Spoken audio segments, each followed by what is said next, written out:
believe without understanding. The brother asked a very important question that most of the scholars say that listening to music, watching movies, and most of the television programs, they're haram. So how can we have fun? Let me tell you, brother, at the outset that having fun is permitted in Islam as long as the fun is halal fun. That the standard narrative has holes in it. The Prophet tells us because Satan or the devil sleeps over our nostrils. Those who oversleep and not pray Fajr on time, Satan urinates in their ears. I really do think Jesus was crucified and that he really was dead and buried. He thought that he was a son of God in the sense that he was specially chosen by God. I think Jesus really did think he was going to be the Messiah, the future king of Israel. I mean, that is, after all, why they crucified him.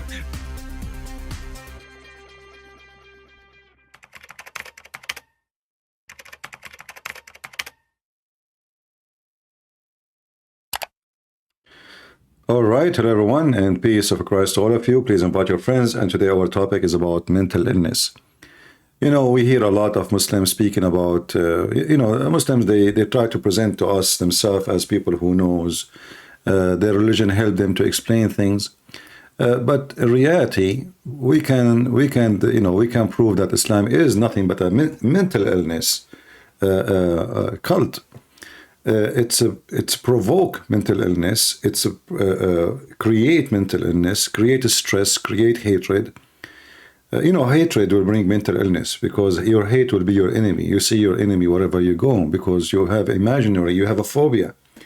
They have phobia from pork. They have phobia from music. They have phobia from clothing. They have phobia, halal food. Even shoes. They have to have a sticker. It's called halal shoes, as if you are going to eat it. So all of this is a clear sign of mental illness. When you enter the bathroom, you have to say certain words, otherwise shaitan will play with your anus. And we played those videos before like hundreds of times. If somebody don't really have mental illness, how in the world he believe that shaitan he play with his anus when he go inside the bathroom? You cannot claim that you are a person who have a clear mental state of intelligence and or intelligence, and you yet believe in such a thing.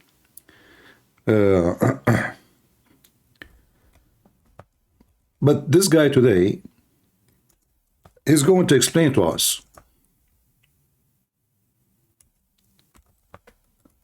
about something about, mental illness. Let us learn from him what he will say. Maybe he have something interesting. And here actually I found this video which is a clear sign of mental illness too. I mean, those Muslims, they claim to be men and they are conservative.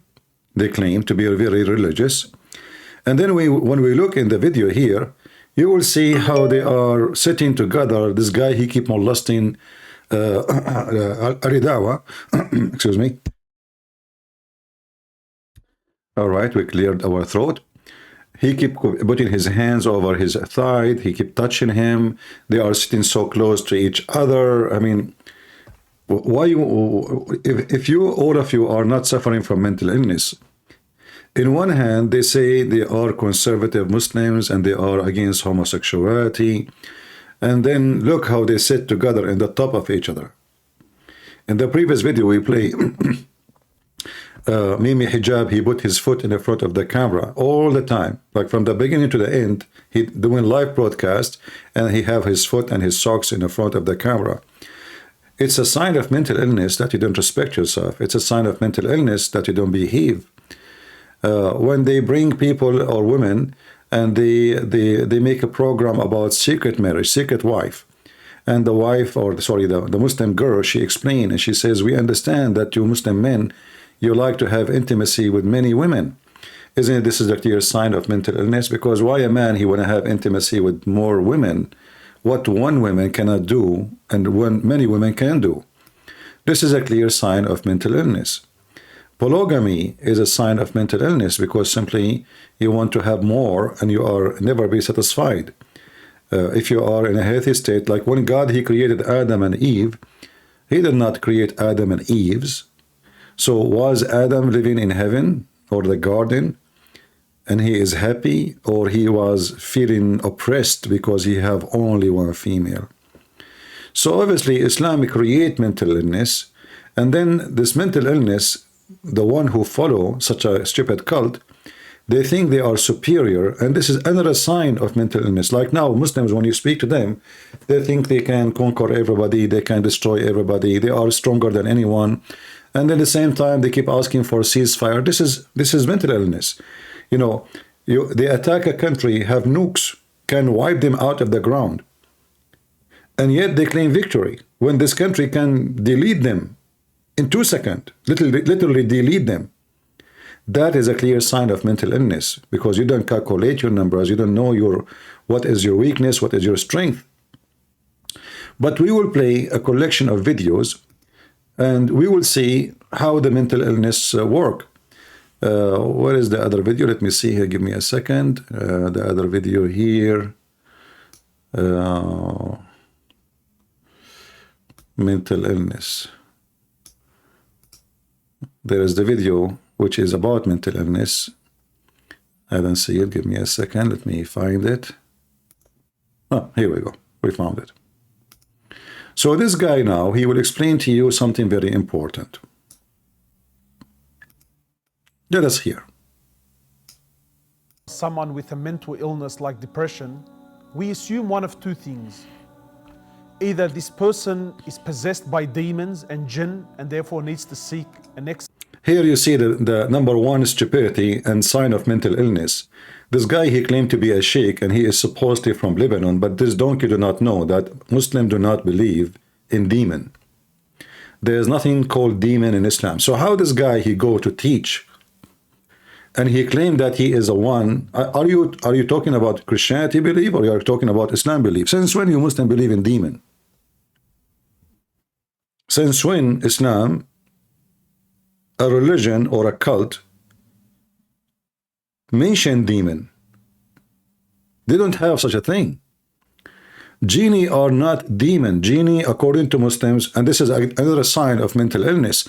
Muhammad, he heard of genies. Those are fiction stories coming from India and Persia about a creature who is he can go invisible, but he have a physical body. He can have sex with women. He can have sex with men. He eat. He piss. He shit. He causes trouble, but he is not a spirit. A demon is a spirit. And Muslims do not believe in such a thing. They believe only in a genie. So here you see how the Muslims right away, when they try to explain something to you, they themselves, they do not know what they are talking about. Yet he claimed to be a sheikh. What a shaky sheikh. And I challenge any Muslim, by the way, to call me and tell me where this guy, he got the word demon from. Since when you Muslims have a belief in demon? Is that the influence of the Christians? Either this person is possessed by demons and jinn and therefore needs to seek an exorcist, or that this person is far from Allah or is a sinner and therefore Allah is punishing this person. You know, I've been guilty of such crimes for far too long, and now I realize and I acknowledge the damage that I have caused. You know, and it's simply not the case. A lady came to the Prophet of Allah sallallahu alaihi wasallam, and she says to my Prophet of Allah, I have a mental condition where I sometimes lose control. Can you make a prayer to Allah and ask Allah to cure me? So the Prophet of Allah, he said to her, look, you have one of two options. I can either ask Allah for a cure and you will be cured, or you can be patient on your illness and for you is paradise. And the amazing thing is here that the Prophet of So guys, either I can pray for Allah to cure you, or I don't. And you have patience, and then you will go to paradise. Okay, hold on. How this woman, she is suffering from mental illness, and yet she asked Dr. Muhammad to help her. If she is suffering from mental illness, she will not go there. She will be pushing her head in the street, her hair in the sand. She will be dancing. She will be doing crazy stuff. What do you mean by? So you see here how they fabricate a lie? Suddenly, the woman does she have a mental illness or she's wise? Do you see how stupid the story? Are you following with me? Because based on the story, the woman, she choose to be patient. That means she don't have mental illness. She is wise. Listen carefully and see why we laugh at the Muslims' fabricated stories. Be cured, or you can be patient on your illness, and for you is paradise. And the amazing thing is here that the Prophet of Allah acknowledged that she had a mental illness and did not tell her that no, that you are possessed by jinn, or that you are far from Allah, that you're a sinner and that Allah is punishing you. My brothers and sisters, the world... How come, you see here the stupidity, he's a prophet, he acknowledged. He's a prophet, he acknowledged.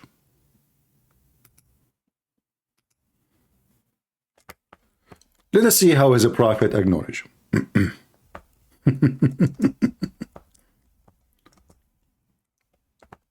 You will notice that Muhammad, he cannot heal anybody.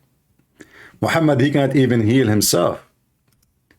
Muhammad, according to Muslims, he was under black magic. And this is how, you know, people of old days, they explain mental illness. They cannot explain why this person acting this way, what he is struggling with. So what they say, they say it's a black magic. But in reality, it is a clear mental illness. Let us see.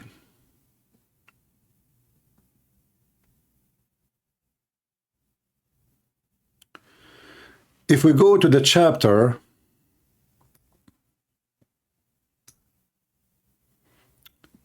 which chapter we want to show you?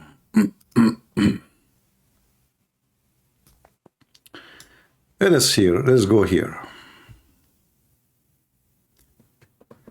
to the chapter. Let's say Al-Kahf, maybe. Okay, Al-Kahf. All right.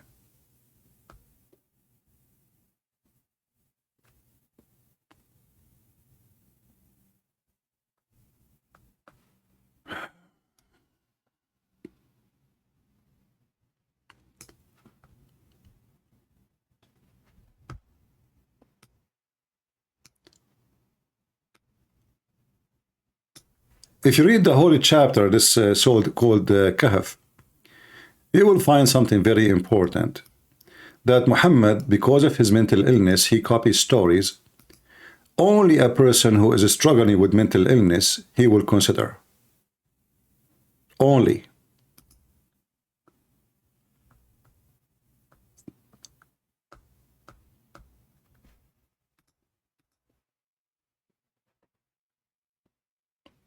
In this chapter here, you will see a story about a group of Christians who went to a cave and they want to escape discrimination. So Allah, he made them sleep for 309 years.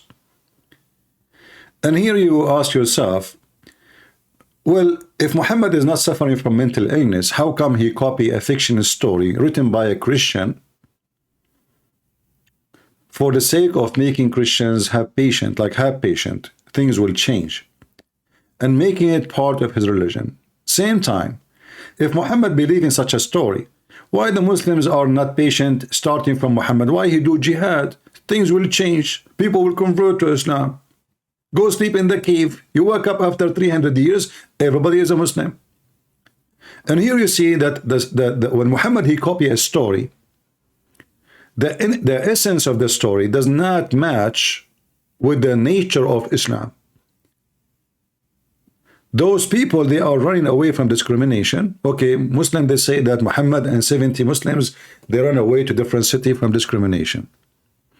How come they don't practice the same method where, okay, we live our life, we don't fight anybody, we don't go for war, we don't shed blood, and we practice Islam, and the one who want to believe, believe, and the one who don't want to believe, who care? Did they do that? No. Muhammad was a thief of a caravan. He was attacking everybody, and he made the sword. He said, Allah, he made my wealth under the shade of my arrow, even though he did not know how to use his arrow. But we know what he meant, the arrow of the gang, they are with him. So here Muhammad, as a clear sign of mental illness, he copies stories which are fictions, and he believed that they are true. Or he copies stories he do not believe they are true, but he copied them just to make a book. Choose one. Like the story of Gog and Magog, and how they are massive in number, and how Zulqarnain, he put them behind a dam. Who in the world want to believe in this unless he is a person suffering from mental illness? You know, when Yasser Qadhi, he make a video about Gog and Magog. And he mentioned that a lot of Muslims are leaving Islam.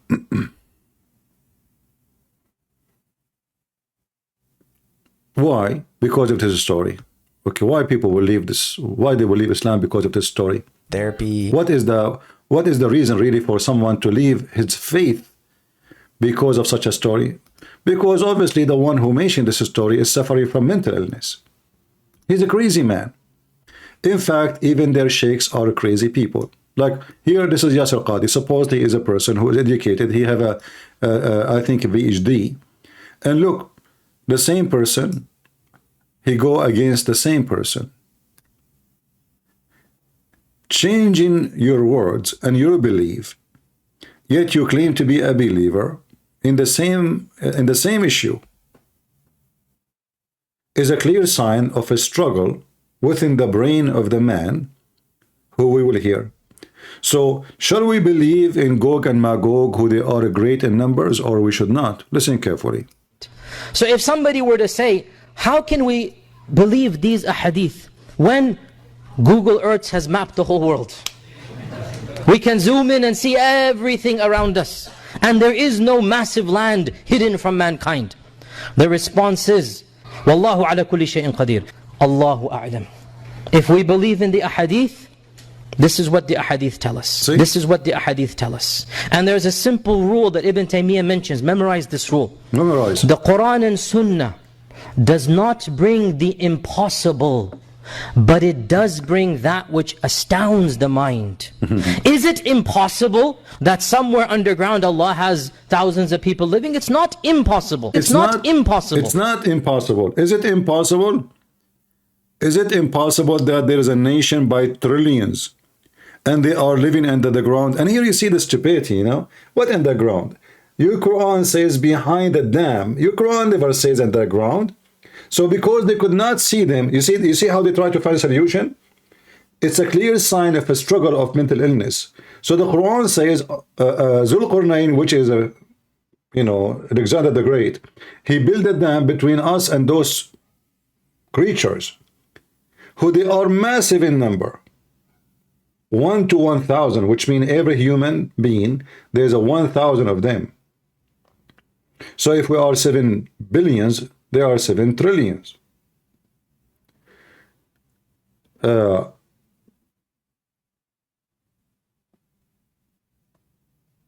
When we put them behind, correct me about the number if the number is wrong.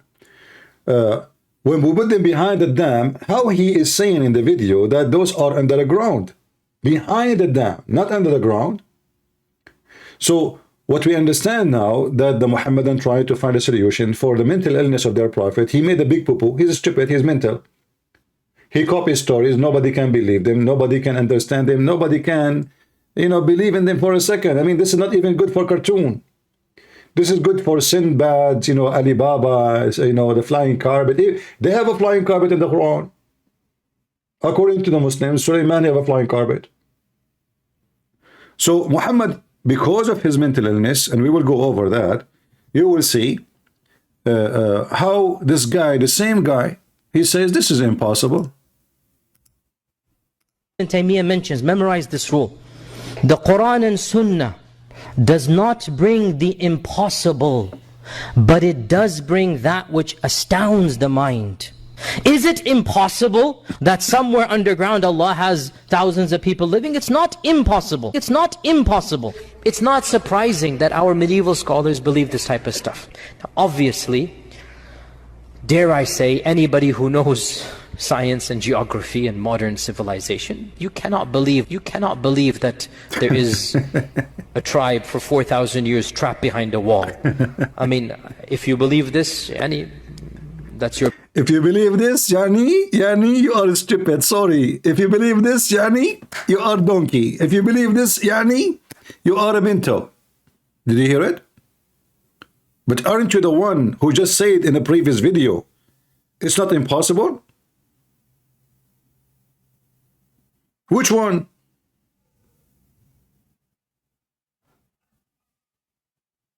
Maybe Gog and Magog are Hamas. They are under the ground. And by the way, you see here he said behind the wall. He changed his words. Before he said under the ground because they were looking for them, and he mentioned that Google, Google Map, they have a map for every inch in this earth, which means even if you build a bathroom in the desert, it's going to show up in Google Map.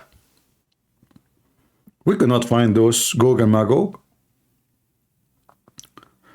And now he's saying, responding to himself, opposing himself, that it is impossible to believe in such a stupid story. What does that mean? What that will lead us? That Muhammad is a person suffering from mental illness. He copies stories. That's why the Quran chapter 9 verse number 61 says, the Arab, they called Muhammad, he was an ear. He is an ear. Why? Because he kept copying whatever he hear. He hear a story, he make a movie of it. He added to his book. So he heard some legend about Gog and Magog, he added them to the Quran. A person from Syria, he wrote a book about Zulqarnain. Zulqarnain is a real person. He's not a fiction person, but the story, all of it is fiction. He found where the sun set, he found it sitting in hot, boiling spring, he found where the sun rise, he found next to it people, the people they said built for us a dam between us and Gog and Magog. So the story, all of it is just a fiction, and Muhammad, he take it because he have a low IQ. A person with high IQ will never take such a story. Allahu ala kulli shay'in qadir. Allahu a'lam. If we believe in the ahadith, this is what the ahadith tell us. This is what the ahadith tell us. And there's a simple rule that Ibn Taymiyyah mentions. Memorize this rule. The Quran and Sunnah does not bring the impossible, but it does bring that which astounds the mind. Is it impossible that somewhere underground Allah has thousands of people living? It's not impossible. It's not impossible. It's not. It's not surprising that our medieval scholars believe this type of stuff. Now, obviously, dare I say, anybody who knows science and geography and modern civilization, you cannot believe that there is a tribe for 4,000 years trapped behind a wall. I mean, if you believe this, that's your position. I cannot believe it. I cannot believe it. I'm just being, I find this very difficult to believe. Is it impossible that somewhere underground Allah has thousands of people living? It's not impossible. It's not impossible. They're in some place separated from mankind. So there's a place that's separated from mankind. Suddenly now we are living in different galaxy. But isn't it your stupid Quran says that those are, or this location exists in the earth, and it's very easy accessible to the point Zulqarnain, he found it?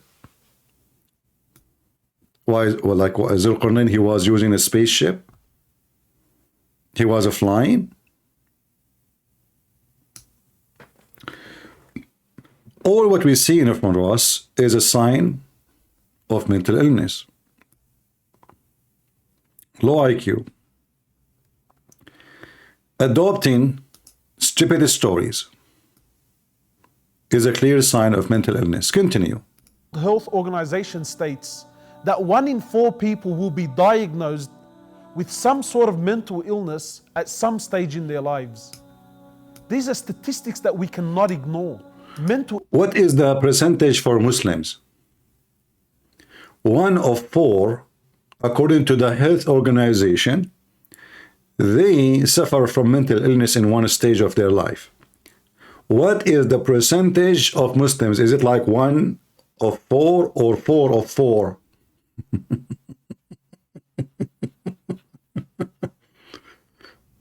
Let us show you the clear sign of mental illness. This is the same guy. And this is the same guy.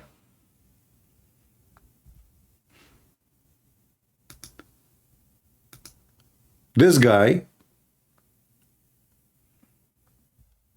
when he talk, he give us a clear sign of mental illness. He have a video. Let us show you maybe this one.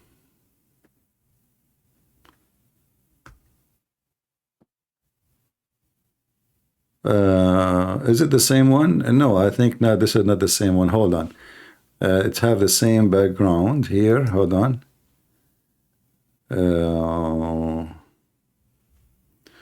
A video here is called "Who Do You Think You Are?" Who do you think you are? Just to show you this, the mental illness. When he is explaining his religion, you will see that this man is turned into a beast. I'm better than him. And he starts believing also, it gets worse. He also starts believing that Allah Azza wa Jal needs him. That Allah needs his salah. That Allah needs his charity. Let us examine what he said. So why Allah, he said to the Muslims, the one who give Allah a loan, Allah will grant him many time return. You see, those Muslims, when they speak about their God, you wonder what they are talking about. I mean, we have the Quran in front of us. The Quran confirms that Allah, he need your money, specifically money. He need you to do jihad. Can Allah do jihad by himself? No, he cannot. Prove it. If we go in the Quran and we type the word loan, he just said Allah do not need your charity. What charity? You give it to Muhammad. Muhammad, he want to have sex, he want to rape, he want to force himself onto others and he need money. And let us see if it says Muhammad need the money or it says Allah. Chapter 2, verse number 245. Chapter 5, verse number 12. Chapter 57, verse number 11. Chapter 57, verse number 18. Chapter 64, verse number 17. Chapter 73, verse number 20. We did not even search more. We just typed the word mortgage. Do Allah need your charity? Well, the Quran says yes. And this is not a charity. Because simply, the charity is something you give it for no return. This is nothing but an investment. And he is tempting you, if you give me money, I will give you interest. The Muslims, they say Islam is against interest. But this is what interest is? The one who give Allah a good loan, there's a good loan and bad loan. If we ask the Muslims, are we talking about money or something else? Yes, money. We can read the interpretation. Allah will multiply it for him many times, the interest.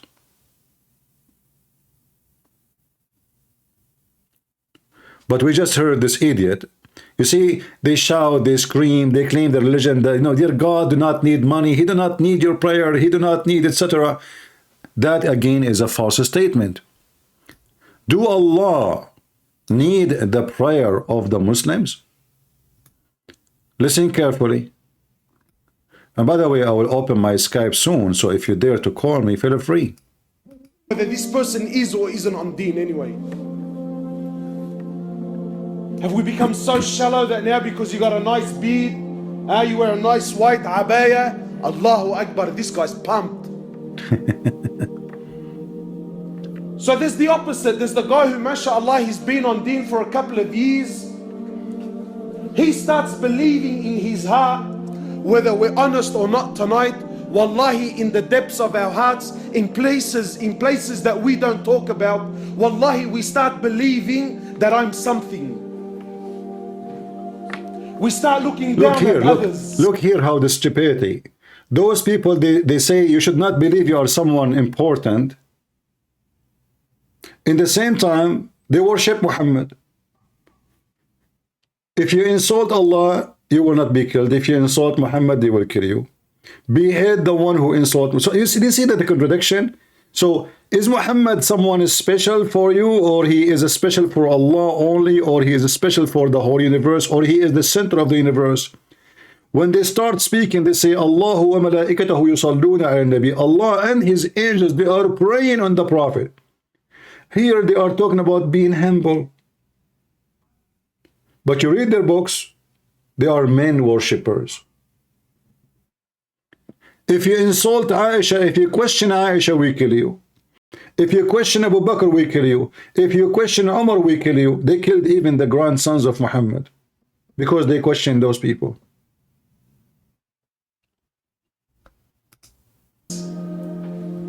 We start believing that deep down in my heart, I stand a level above the rest.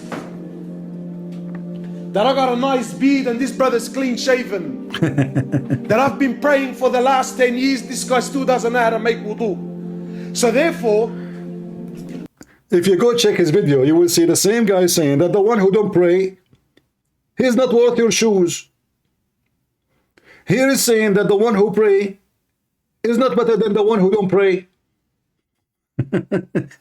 Isn't it your prophet? He said that the one who don't pray is not a Muslim.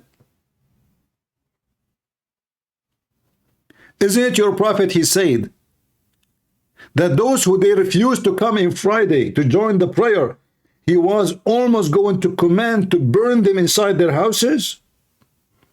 Now he's saying the opposite. He claimed to be a sheikh. Those are from the market street of Lebanon. They grow a beard and they come in the West, and now they have because they speak Arabic, the rest don't speak Arabic. He made himself a sheikh. He have a nice Mercedes, nice housing, nice car, life is good. And those fools, they think he is teaching them Islam.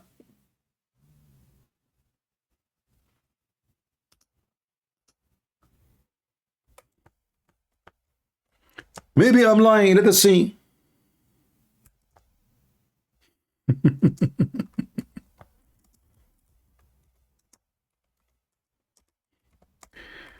Let us find the hadith.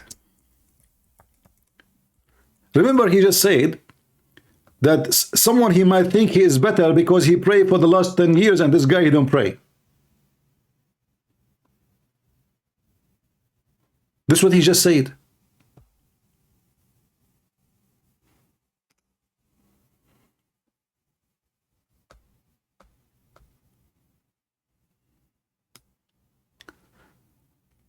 Let us find the hadith, and this is in al-Bukhari, so we should be able to find it easy.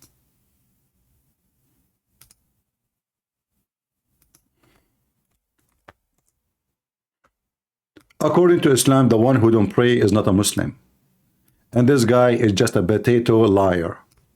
Read carefully. Allah apostle by him in who has my hand my soul is.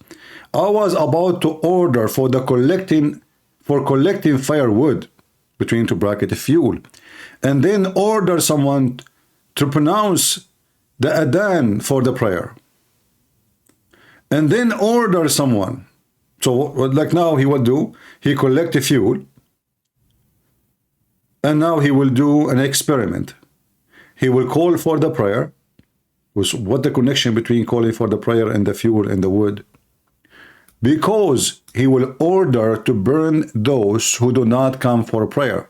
So look what it says here. Let us zoom in it.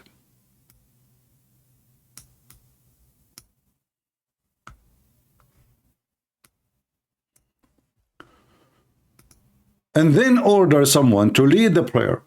Then I will go from behind and burn the houses of men who do not present themselves for the prayer. He want to burn them alive. He want to burn them inside their house. They did not come to prayer. This is Muhammad. Yet this potato, he is saying, a Muslim, he might think he is better than the one who don't pray, but according to Islam, if you don't pray, you are a kafir.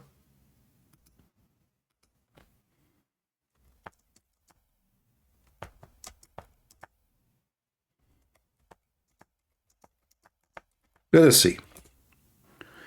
Just to show you.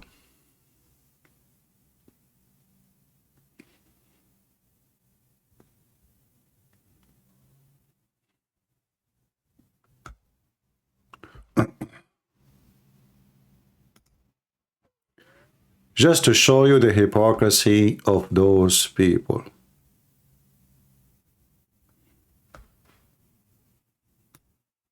Read.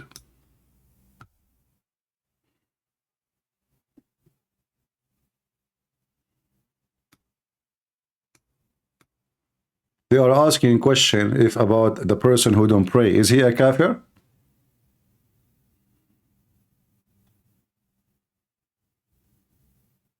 Is he a bad person?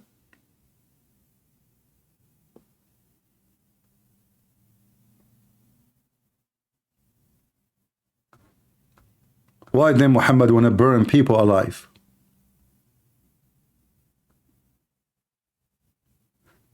The Muslims agreed that the one who denies that the prayer is obligatory is a kafir.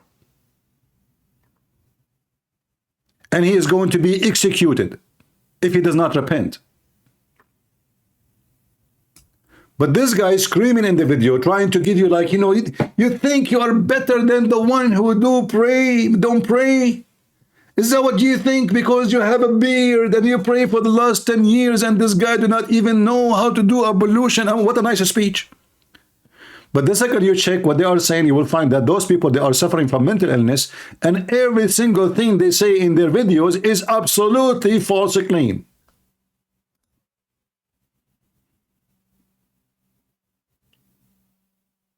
Do you see it?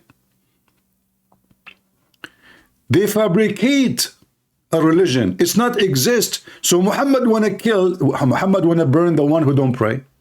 Muslim believe the one who deny prayer, he must be executed. This guy is saying to you in the video, do you think we are better than the one who pray?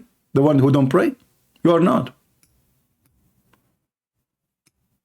I mean, I can't even continue the video because every 2 seconds he says something. We check it out, we find it to be false. Do Allah need their charity? Yes.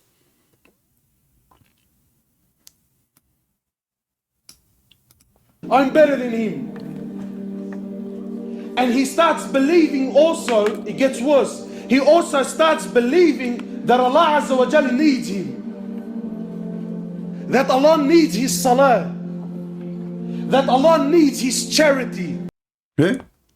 Guys, let us check it out. I mean, I don't know what to say. Every 5 seconds I have to get him busted. I think this video will take a century to finish it. He just said Allah do not need the Muslim prayer. Here we go. Let's check. Do Allah need the Muslim prayer? Allah need even your sin, not only your prayer. Read carefully. According to Muhammad, and by the way, this hadith here is a clear sign of mental illness, and this is very authentic. They cannot deny it. They cannot say it's not true. Muhammad swears, saying, by him, whose hand is my life, if you were not to commit sin, Allah would sweep you out of existence and he would replace you with those who commit sin and seek forgiveness. Hold on. Why Allah? We just heard the guy saying Allah do not need your money. Allah do not need your prayer. Okay. Those people are not committing sin. What Allah will do to them? Allah will destroy them. Why? Because if you don't commit sin, you will not seek forgiveness, which means you will not pray. Do you see the reason? Do you see the reason Allah want to destroy you? This is a clear sign of a great mental illness. We thought that Islam teach that if you commit sin and you don't repent, you go to hell. In fact, even that is not true, because in Islam, everything is destiny, which means even if you fornicate, is a destiny. It is not something you choose. Muhammad, he says that when a person, he commit a fornication or theft or anything, it's just a destiny. Allah, he wrote for him, when he created him, his portion of adultery, which he have to commit. Let us see here.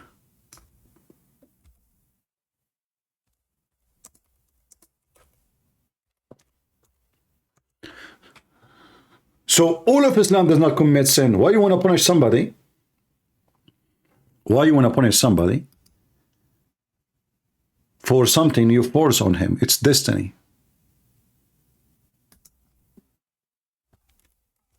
You see the clear mental illness? I punish you for something I force on you by destiny? How that can work?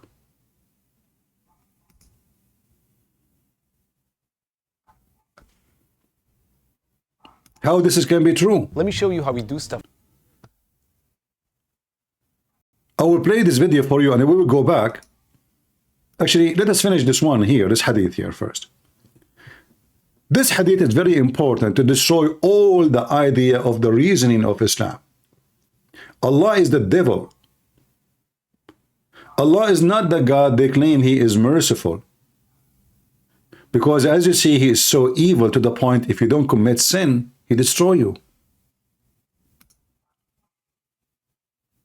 And this is opposed 100% what the Bible said. You see, Jesus says, I came for the sinner, I came for the sick, not for the healthy. For who? For the sick. Why he's coming for the sick? The sick is not even praying to him. The sick is not even worshiping him. The sick, even they are cursing him because he loved to save the world. This God is sick. This God, so-called Allah, and Muhammad, both are mentally sick. If you don't commit sin, he will destroy you. Now, how great the sickness we are speaking about, to the point, let us say you have a child. You have two sons. One of them, he never disobey you. He never broke the command. He is very obedient. He is very nice. He is very friendly. He is very peaceful. He never harm anyone. He never do anything wrong. And then you decide to kill him because he did not do bad.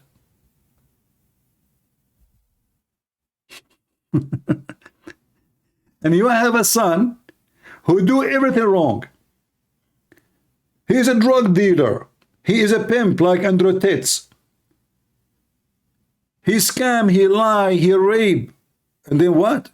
All what he knew, he asked Allah for forgiveness, and he is the perfect one. He will survive, and the other one, he will not. So do Allah, based on what we see, he need your prayer, and he need not only your prayer, he need your sin.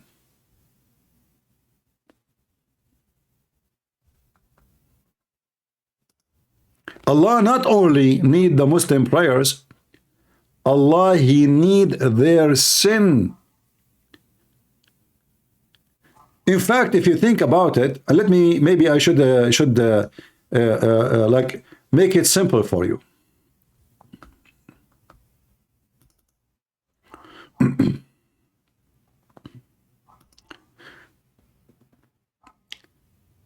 If you are a person who study physiology or physiology, whatever they call it, you will understand what I'm saying.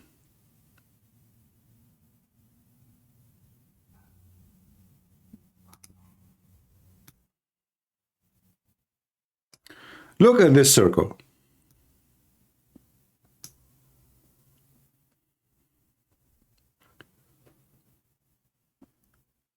according to the Muslims,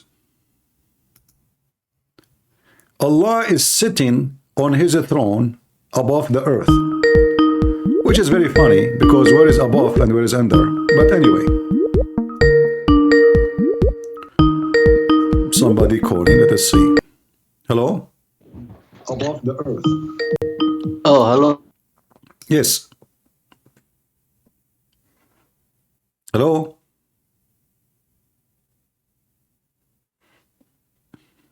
Hello? Oh, forgive me, my microphone was muted. It's all right. Shalom Aleichem to you. Shalom, my friend. How are you doing? I'm well, how are you? I'm okay. So what do you want to share with us? I just heard you say that Allah needs you to make sin, right? I did not say that. This is what the hadith is saying. Oh, my bad. Forgive me. Yeah, this is what Muhammad said. If you don't commit sin, Allah will destroy you. And he will replace you. Isn't that totally fallen angel behavior? Like, fallen angels require you to do sin because they feed off that kind of energy, don't they? Well, you see, I will make it like you are close to describe it, but I will make it more clear. In the Middle East, if there is a woman, she have a bad reputation. She is a prostitute. She live in a building. She start making rumors about all the neighbors' women that they are prostitute too. Do you know why? Why? So she will not be the only whore. Oh, so she badmouth. Yeah, she badmouth everybody. So everybody is a whore. And this is exactly Allah. Allah, otherwise I challenge the Muslim to give you the reason. Why what is the reason for his anger that you don't commit sin? Because then he is the only whore.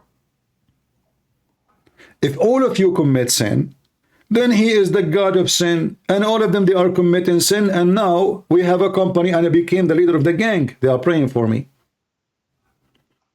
So if you are good and behaving, Allah is upset. Otherwise, why God, if he is God, will be upset from those who did not do sin? And why not only he is upset, he will sweep them out of existence. I mean, this is a total aggression of unjust. Right? Yeah. So this is what we are trying to explain to people here, that this is a sign of clear madness, mental illness. Those people should be rewarded, not the opposite. God, he punished Adam and Eve when they disobey him, not the opposite, correct? Yeah. So how the Muslim, they believe in the story of Adam and Eve and they believe in the same thing here? It doesn't make sense, because Islam is a collection of stories. Muhammad is a stupid mental illness person. He copies stories from other books. He put them in his books, but they don't make sense in his book, because what he believes is the opposite. He changes them. Even Adam and Eve, they don't believe in original sin. They believe they're not even wicked at the core. No, original sin, you see, the Muslim, when they say they don't believe in original sin, they are just being stupid again, because we can go to the hadith and you will see that Muhammad, he said, if not Eve, no woman betray her husband. So how Muhammad, he claimed that he don't believe in original sin, yet he believed that all sin go back to Eve. You know what I mean? Yeah, that's funny. So those things, the Muslim, they can get away with it when they speak to someone who do not know the garbage of Muhammad. We have all the laundry of Muhammad here. The Prophet said, where it is not Bani Israel, meat will not decay, and where if not Eve, for Eve, women would ever betray their husband. So in one hand, they say to you, original sin is a lie. It's a fraud. And then now Muhammad going back with original sin, not even to Adam. He blamed the women. He blamed all ugly stuff in the world for two, either Jews or women. And the women's sin go back to Eve. So everything they state in the religion is a state of mental illness, because they deny original sin. And as you see, well, this is, you are going back all the way to original sin. This is what original sin, that Adam and Eve committed sin, and this is why we are out of heaven. Yeah. I mean, you just think about it. One thing before I go. when you're saved, you're sealed by the Holy Spirit. But what is there when you're not in the Holy Spirit? There's the influence of any other spirit, and any other spirit that is not the Holy Spirit is a bad spirit, and it's gonna lead you to Confusion. This is confusion. Yeah. Yeah. The Bible says God is not the God of confusion, right?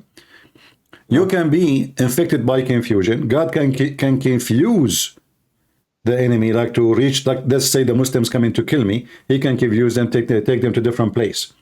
But he is not the one who mislead you from belief. He is not the one who will misguide you. He is not the one who will deceive you so you will not believe in him. But the God of Islam in the Quran, he is the deceiver, you know.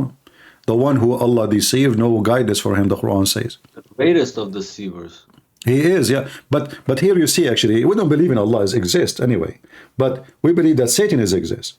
And Muhammad obviously is very confused. He takes stories from other religion. Like now, Muhammad, he took the story of Adam and Eve. He don't even know what Eve mean. He do not know what Hawa mean in Arabic. He do not know what Adam mean. He do not know what Israel mean. He do not know what Abraham mean. He do not know. So they copy names, they stole names, they stole stories, and when they insert them in their books, the Quran reject those stories. Why? It's like when you have an implant in the body of a human being from a strange body. What the body do? Reject it. So when you read the Quran, you will find that those stories and those words of Muhammad, they don't match with the stories which Muhammad he stole from other books. So the Quran reject them out and make Muhammad exposed. He probably just twists the words to how they fit him one time, and then he twists them to how they fit him another time. It's a moody. I mean, he's an idiot. He say as he wish, and people write what he say. You know, he say something today, he say the opposite tomorrow. A clear sign of mental illness. We have a lot of evidence about Muhammad suffering from mental illness. As an example, he always faint in the ground. He always hear noises. He always, as an example, Muhammad, he hear. How the Quran came to Muhammad, you know? No, he surely didn't write it, did he? No. According to Muhammad, and here you need to focus with me. According to Muhammad, the sound of a bell, is an instrument of shaitan. Oh, okay. All right. He reported that Allah Messenger saying that the bell, the devil pipes, is the instrument of shaitan. And then we find that Muhammad himself, when he received Quran, he heard the sound of the bell, and he received the Quran actually as a sound of a bell. In one hand, he says angels will not accompany a person who have a dog or a bell with him, which is very funny. I mean, what the dog and the bell have to do? Why angels? They have a phobia from a bell? Yeah, because this is the bell of the Christians. So angels will not. And then Muhammad, he made it clear. He says the bell is the musical instrument of Satan. And then we find that Muhammad, he explained how he received Quran. So what he say? He say he received Quran as a sound of a bell. Here it says, they asked the Prophet, how does the divine inspirations come to you? He replied, in all these ways. The angels sometimes come to me with a voice which resembles the sound of ringing bell. If you go right now and check who is the one he hears such a thing, he think people are talking to him. There's creatures, aliens, talking to him, but the sound he hears is the sound of a bell. You will find that those are people, they are suffering from mental illness. And here, actually, when we speak about the sound of a bell, okay, Muhammad, he received the Quran as a sound of a bell. How the bell sound become Arabic words? I'm serious. How like you gave me a chapter in a bell sound, ding dong, ding dong, ding dong. Okay, so now I received the ding dong, and now I'm going to put it in my book. The Quran says Allah never sent a messenger except he speak in the tongue of his people. Well, is the tongue of the people at that time is the sound of the bell? No, because he sent it through the messenger, prophet Google Translate, peace be upon him. Yeah, maybe. All right, my friend. Thank you for calling. Thank you. All right, take care. So imagine here another sign of mental illness. Muhammad, he received Quran. Okay, no problem. The Quran just came to Muhammad. But isn't it this is contradiction for what the Quran is saying? Allah will never speak to any nation except in the tongue of their own. And he, the Prophet himself, he have to be from them, speaking their language. Is that the language of the Arab at that time? They speak jungle bells. Like when they walk in the street, they sing jungle bells, or maybe their language was inspired by Big Ben, maybe.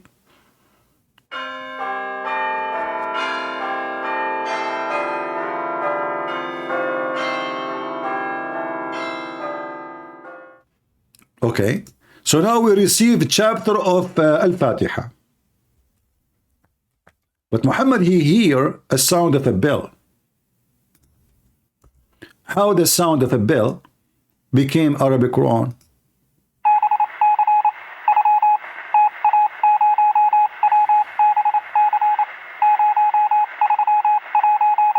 I mean, who is the stupid here?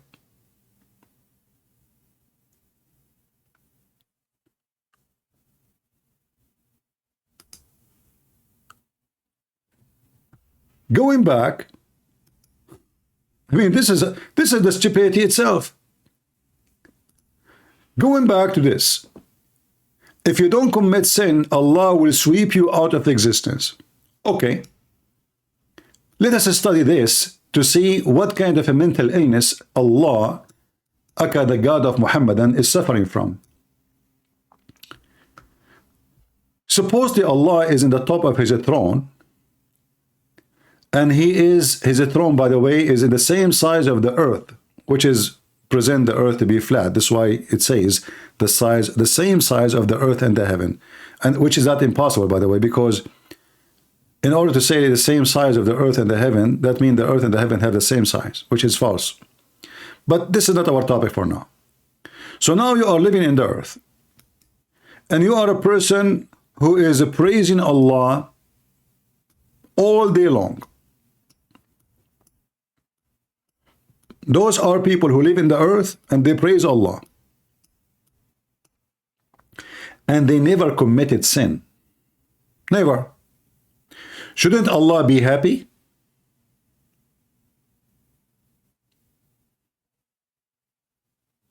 Shouldn't he? And then we go here in the hadith, it says,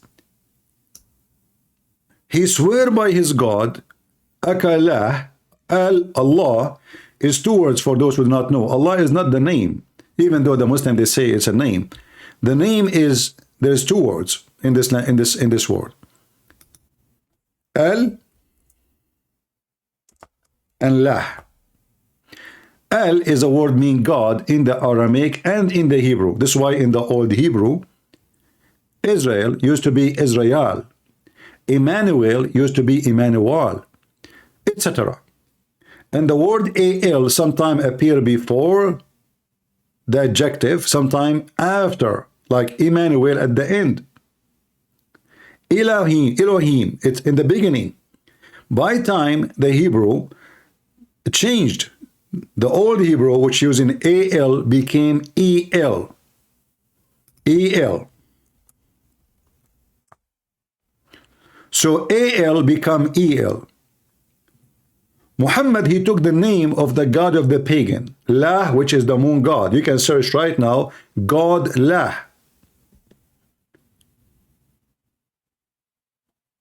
And this god, he is very much connected to the moon, even though the Muslim, they say to you, the Quran say clearly, don't worship the moon. The god of the moon is not the moon. That's why he is the god of the moon. You know, when I say that the Messiah is the God of the universe, it doesn't mean that my God is the universe. There's a guy, he is supposedly a Christian minister, his name is James White, he's an idiot. They ask him, He have a little knowledge about Islam, and he claimed that he is the one who can answer Christians about what Islam is about. So they ask him, well, isn't it Allah is the moon god? He says, no, the Quran says don't worship the moon. Here you see the stupidity and the ignorance of this person, because the moon god is not the moon. The moon god is the god of the moon. That's why we will see that the Quran repeat many times that Allah, if you go to the chapter of An-Najm, which means the star, you will see even Allah in the Quran say that he is the Lord of Ash-Shara, the Lord of star Sirius. But going back here, if you don't commit sin, Allah will destroy you. Okay. Allah now destroy those people. Why? What is their fault? They did not commit sin. They are gone. What Allah will do?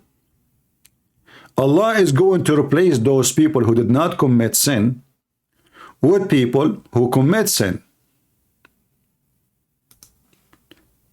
Those people in blue, they commit sin as much as they want. Allah don't care. Allah in fact is happy now, because now they need to pray to him begging for forgiveness. Do you see the clear sign of mental illness?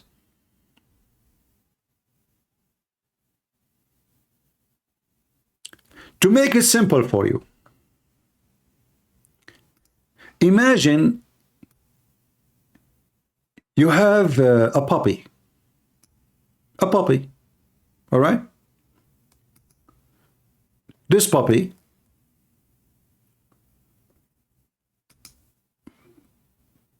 when he need food, he come to you, you know, he is like, he touch your feet, he, you know, he go around you, he's hungry, he make a sound, make noise, he's begging you, you know.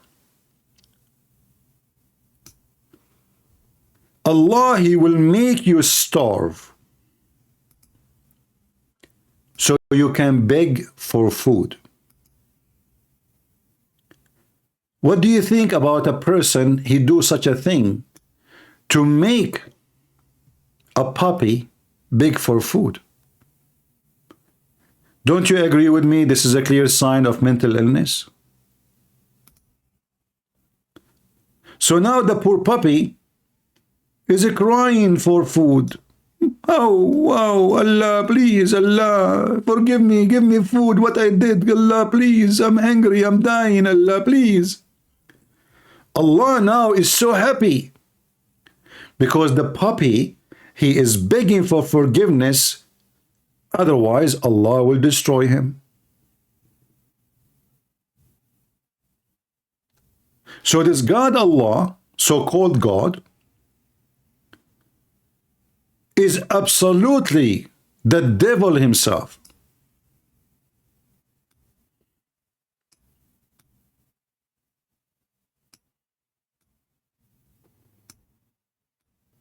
The moon god. He enjoy sin and begging. You commit sin, you beg. You don't commit sin, you don't beg for forgiveness. That is a clear sign of many things.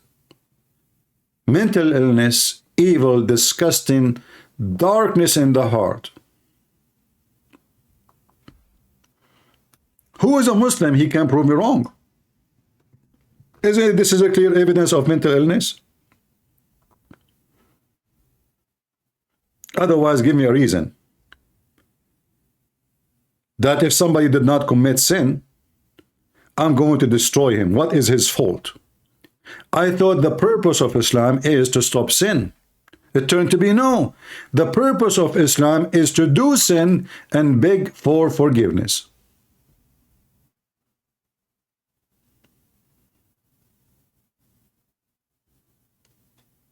And then this guy, he coming to us and he is trying to teach us, Allah do not need you. Are you sure? If we go in the Quran, you will see Allah, he need our worship. Are you sure? Absolutely. You see, they grow a beard, and those Abdul in the West, they don't know. I mean, this guy, he make a shake for them.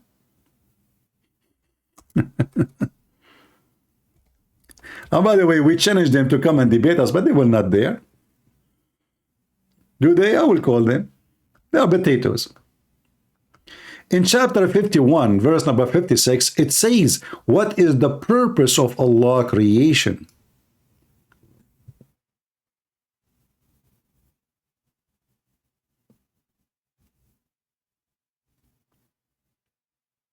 And I create not the genes, the genie, which is fiction creature, and the human, except they should worship me. What is the purpose of the creation? This guy, he said, do you think Allah need your prayer? It turned to be everything is the opposite. Allah, he need you to do sin. Allah, he need your worship. Allah, he need your mortgage money, which all prove that Allah cannot be God, because why God, he need money? How you give Allah a good mortgage? Can't Allah send money from heaven if there is any money? I mean, Allah, he sent hail from mountains in heaven, which is proving again that Muhammad is suffering from mental illness. He think that hail is exist. You know, there is a fake book. It's called the Book of Enoch, not the book we know. In the Book of Enoch, there is the gatekeeper. The gatekeeper. And inside every gate, there is material like White House, like a warehouse, like a Home Depot, Lowe's. Inside those houses, there's gold, there is silver, there's snow, there is anything. And Muhammad is copying stories from there. Yeah, let's see, this person is calling.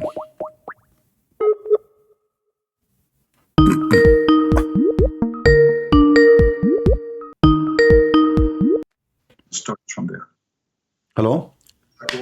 It's like a Home Depot. Hello. Yes, my friend, you are live on air. Go ahead. Okay, so look, hello, CP. I'm a Christian. I want to ask you about the Quran. All right. One thing, you know. Yes. So can you go to Surah 2? But before you ask me the question, what do you think about Muhammad? I think Muhammad is a false prophet. I All don't right. know. He's okay. Yes. So what the question? The question, like, I don't know.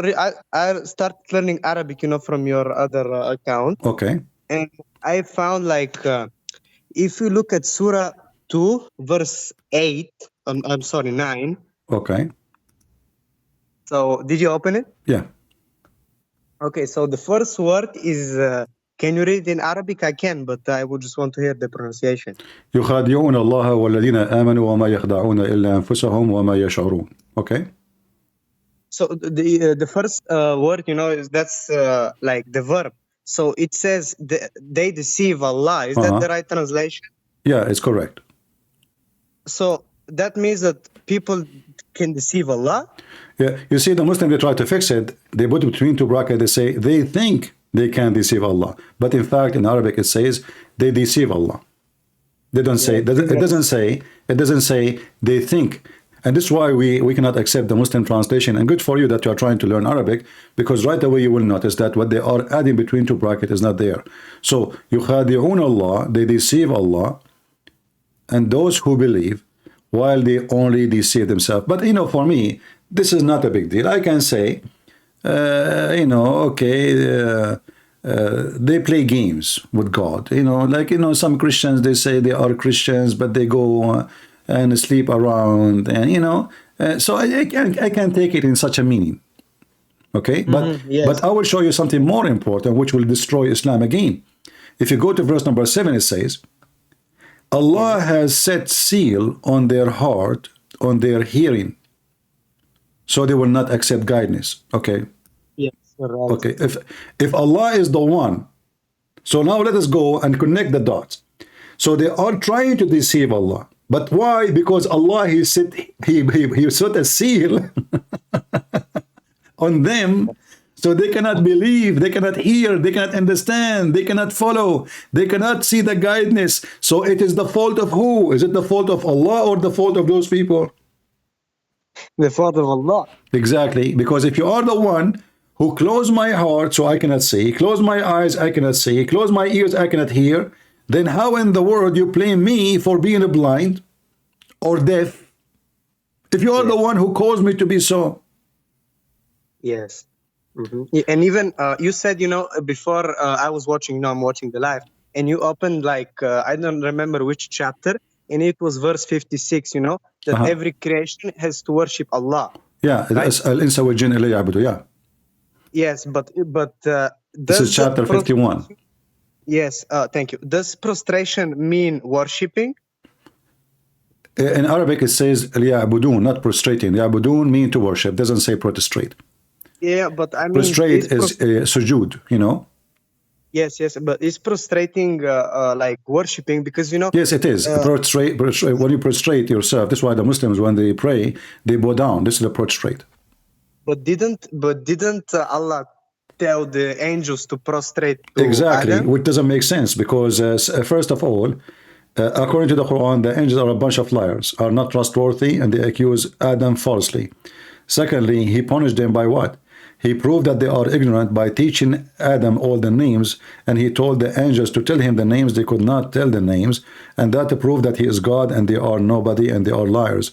So the story is stupid, because if I tell you what the name of my cat and you do not know, but I am the one who gave a name to my cat, how in the world that make me prove to prove that I am God? Because I know the name which I gave to the cat.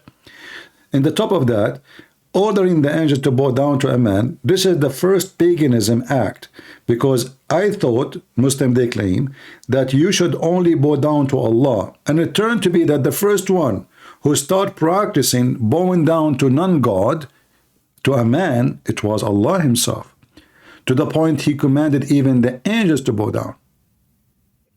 And why was like, I know that I've heard, I'm not sure, I've not read the entire Quran, but I've heard that Shaitan should bow down too, but is that right? But the thing is that he said only to the angels. I'm not sure. Yeah, he said to the angels, Shaitan in Islam is not an angel, he is a genie. Yes. So even the command is wrong, because if you command the angels to bow down, why you are upset from Satan for not bowing down?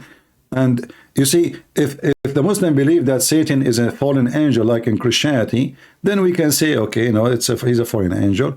But no, according to Islam, he is from different creation. He is not an angel. He is made from fire, and he is a genie, and his name is Shaitan or Iblis, which means he's the first Shaitan. And then if you ask the Muslims, okay, where do you get the word Iblis from? How come Allah is copying the word Iblis? You can go right now and search in Google, where is the word Iblis coming from? And then you will find that the Quran is just a silly book, because how you claim that this is a book made by Allah coming from heaven, and then the name of their Iblis, Biblos, is coming from the Greek language. Yes, that's right. So how Allah is copying the Greek language to call the first creature who disobey him? Yes, yeah, that's true. But Muslims like to close their eyes. And can I tell you one other thing? Can I go after it? I'll leave you. All right. Okay. So if you look at verse 4 from the same chapter, chapter number 2. Okay. That's what I think. You can correct me in this one. And those who believe in what has been sent down to you, and in what has sent down before you, and who has confidence in their hereafter, those are on guidance of their Lord, and those are the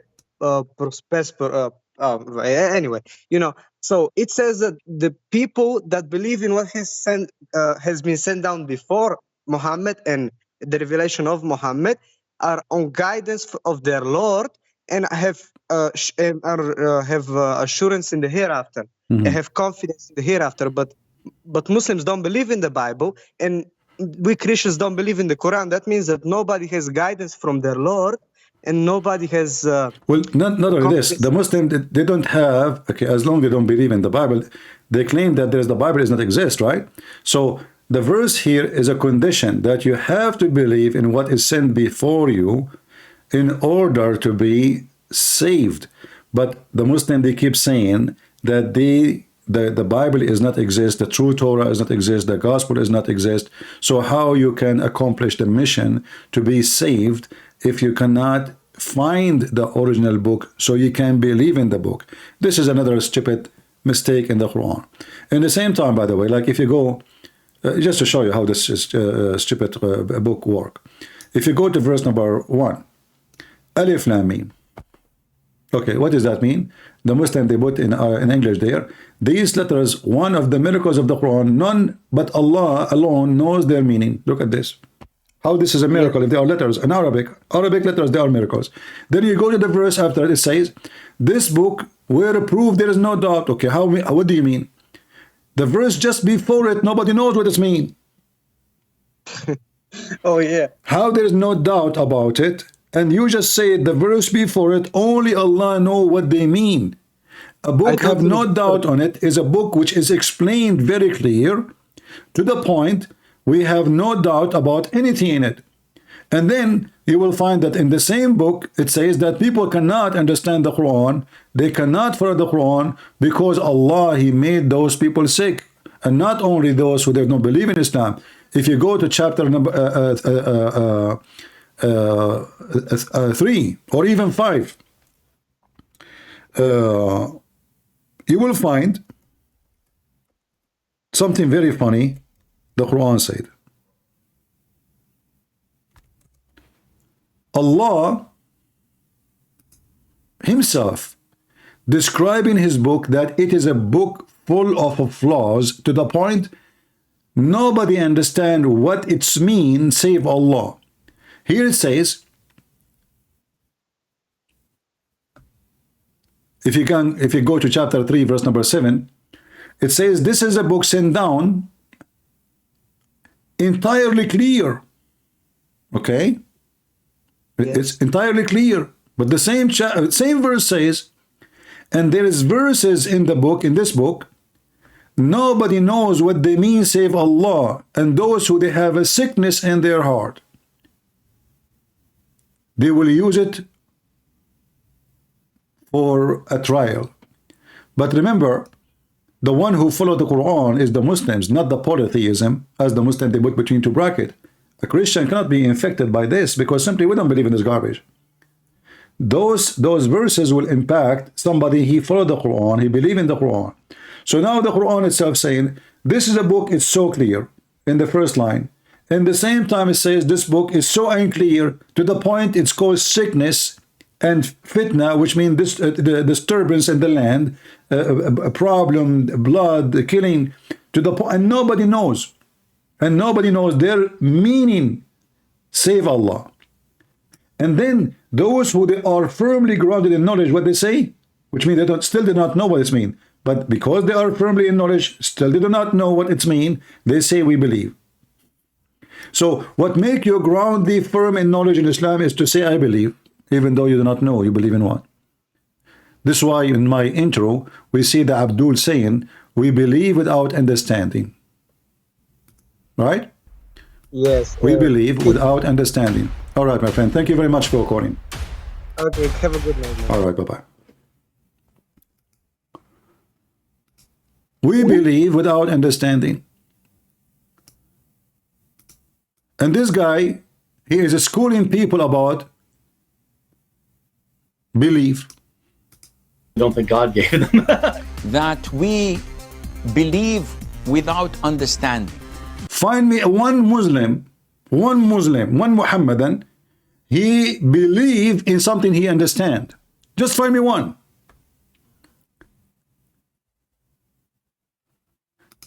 As you see, this potato which we are playing his video, he keeps saying things is not exist in his book. It turned to be everything he said is the opposite.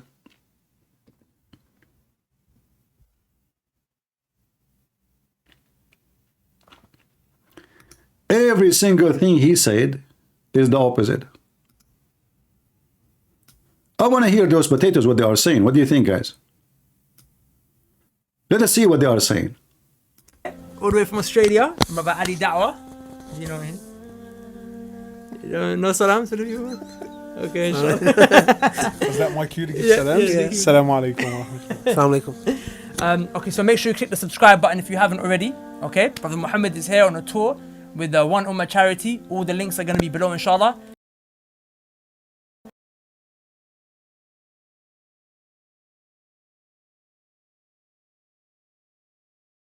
If it's make sure to see if it's coming to a city near you, and make sure you go, inshallah, it's for a good cause. And today, brother, because mashallah you're involved in well, obviously we in the da'wah, we call that raw da'wah, mashallah. Organic. That organic da'wah. That No hormones. But yeah.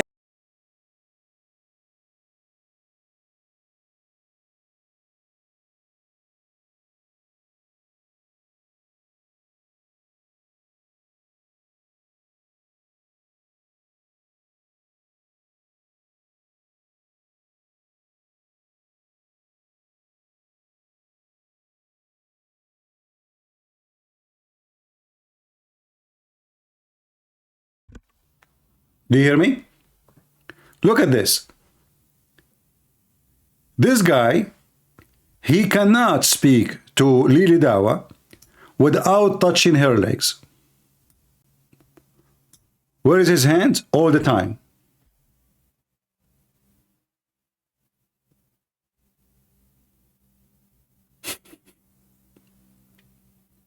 What is this exactly?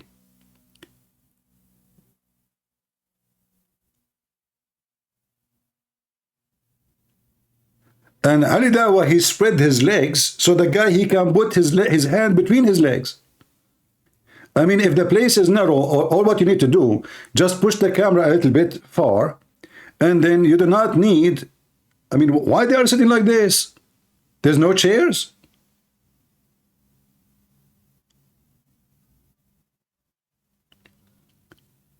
The whole video, he keep touching him. And Ali Dawa, he don't mind. Tell us more about your Dawa molestation. Organic. That organic. Organic, da'wah. it's organic. That. No hormones. But yeah, is that school playground da'wah, mashallah.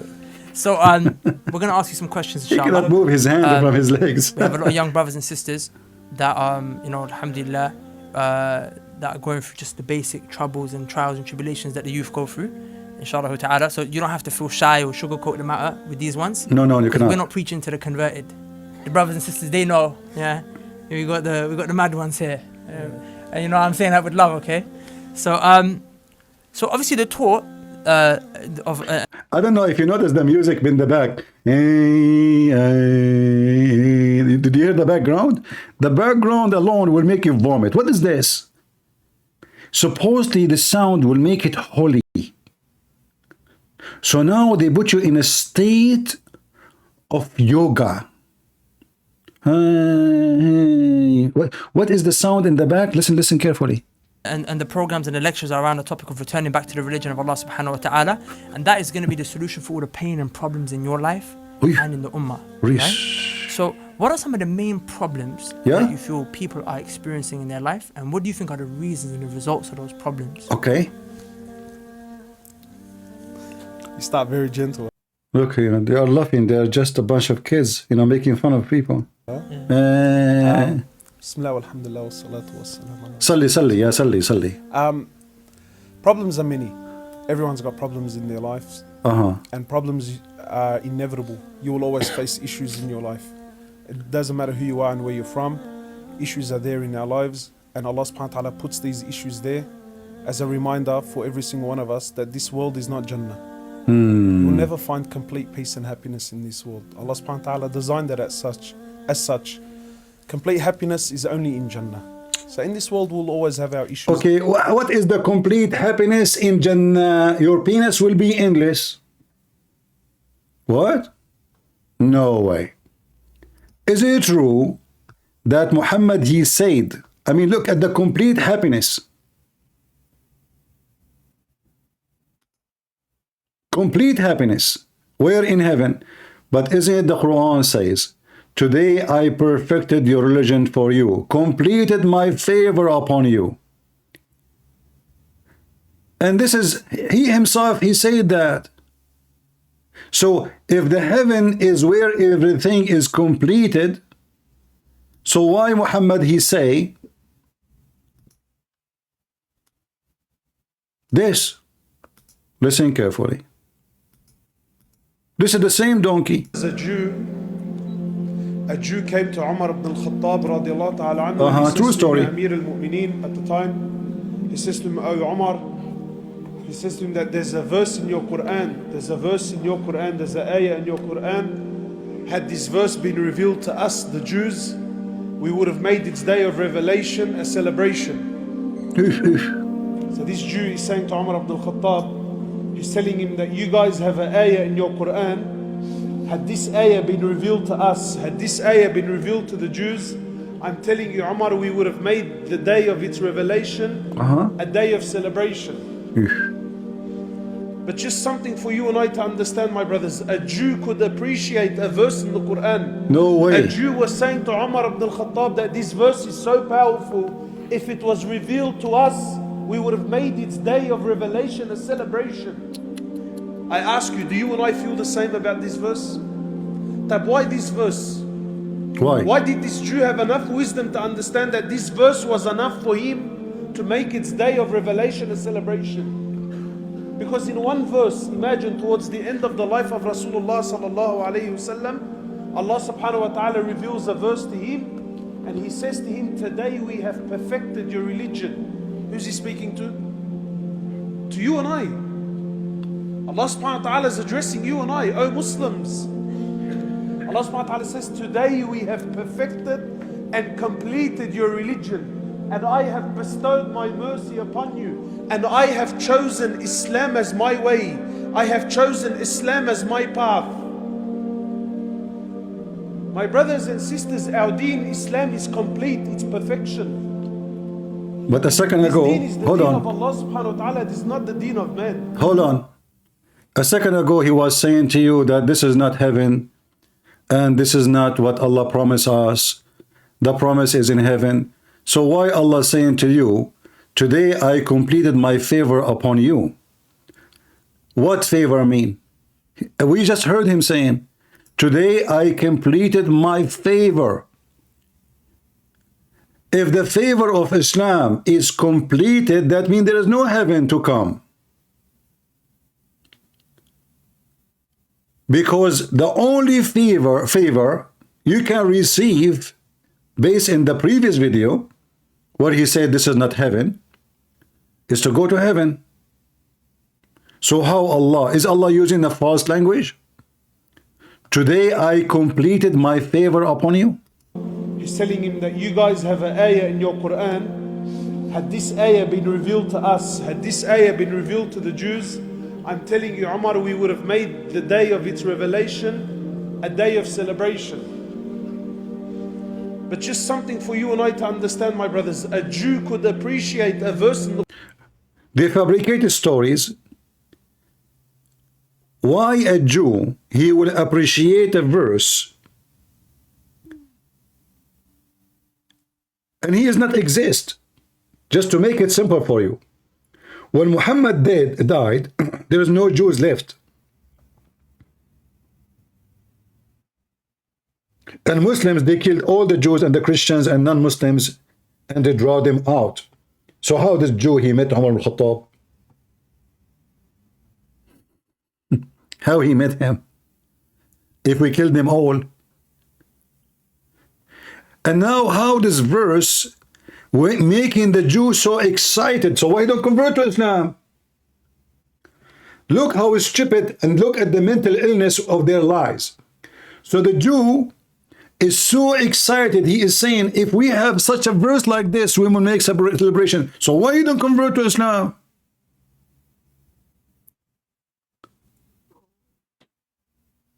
Do you see how big the lie is? Who is holding him to convert to Islam, especially the one who controlled the land is Muslims? The Jew is saying, if we have a verse like this, And what the verse saying? Didn't eat pork. Okay, and today I perfected your religion for you. And there is something he said, by the way, proving the mental illness of Islam. What is that? He said in the death of Muhammad, the last verse Muhammad received. Listen carefully. I'm not the one saying that. Listen carefully. My brother's a Jew. A Jew came to Umar ibn al-Khattab radiallahu ta'ala anhu, and he says to him, Ya Amir al-Mu'mineen, at the time, he says to him, Oh Umar, he says to him that there's a verse in your Quran, there's a verse in your Quran, there's an ayah in your Quran. Had this verse been revealed to us, the Jews, we would have made its day of revelation a celebration. So this Jew is saying to Umar ibn al-Khattab, he's telling him that you guys have an ayah in your Quran. Had this ayah been revealed to us, had this ayah been revealed to the Jews, I'm telling you, Umar, we would have made the day of its revelation a day of celebration. But just something for you and I to understand, my brothers. A Jew could appreciate a verse in the Quran. A Jew was saying to Umar ibn al-Khattab that this verse is so powerful. Why? If it was revealed to us, we would have made its day of revelation a celebration. We will show you the verse and you will die I ask laughing. you, do you and I feel the same about this verse? That why this verse? Why this verse? Yeah. Why did this Jew have enough wisdom to understand that this verse was enough for him to make its day of revelation a celebration? Why? Tell us why. Because in one verse, imagine towards the end of the life of Rasulullah sallallahu alayhi wasallam, Allah subhanahu wa ta'ala reveals a verse to him, and He says to him, today we have perfected your religion. Who's He speaking to? To you and I. Listen carefully. Allah subhanahu. Did He say toward the end of His life? Did He say that? Okay.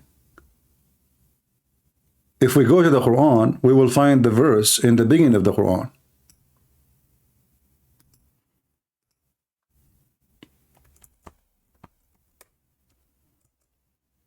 And it's about food. Chapter 5, verse number 3. This day, I perfected your religion for you. We just heard him saying that Muhammad, he received this at the end of his life, correct?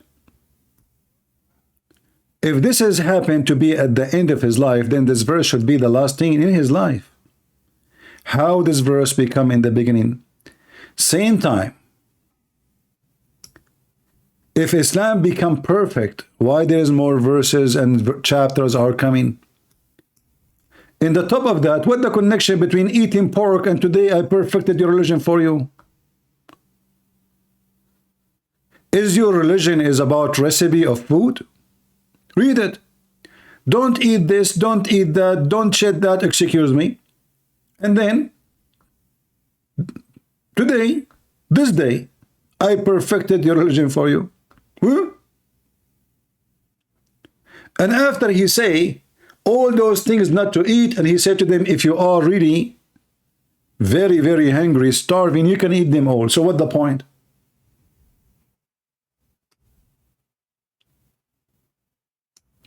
This day, I have perfected your religion for you, completed my favor upon you. But Muhammad, when he was dying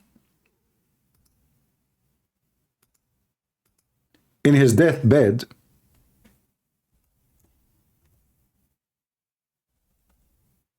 he asked them for a pen and a paper.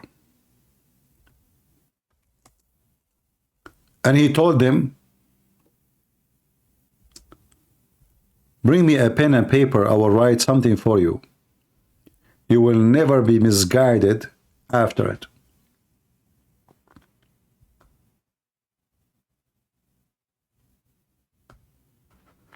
How this book is completed?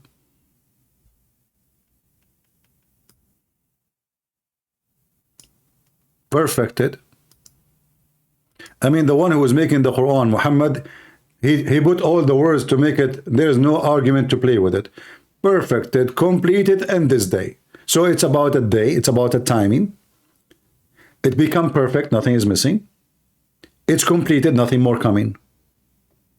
Everything you need to shut the mouth of Abdul is there. And then Muhammad, he said this. He was dying from diarrhea.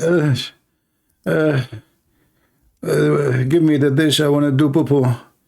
And then he says, okay, give me a paper and a pen. I want to write for you something, which after that you will never be misguided. Huh? Hold on. I thought this day I completed my favor upon you, perfected your religion for you, chosen Islam for you. And now Muhammad is dying. After less than 10 minutes of this, he died.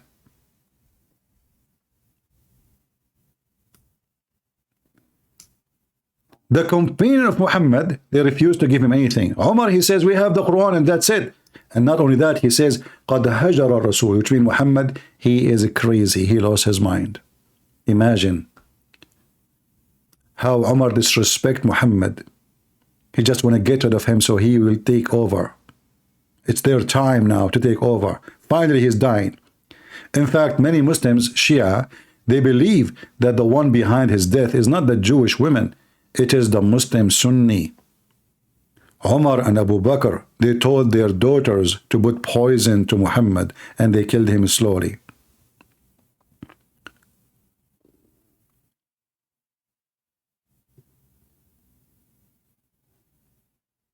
Here it says, ما شأنه أهجر. Those who speak Arabic very well, they knew what does that mean. What's wrong with him? He lost his mind? Is he become crazy?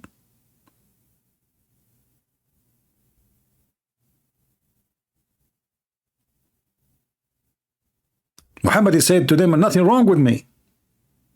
They said to him, what's wrong with you? Do you think, look between two brackets, do you think he is delirious? Let me see what the delirious mean in English. I'm not sure really. But it should mean, if they are being honest in the translation, mentally he lost his mind.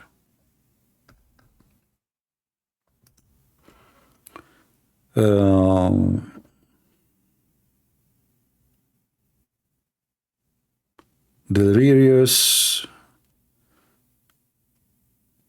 incoherent, babbling, irrational.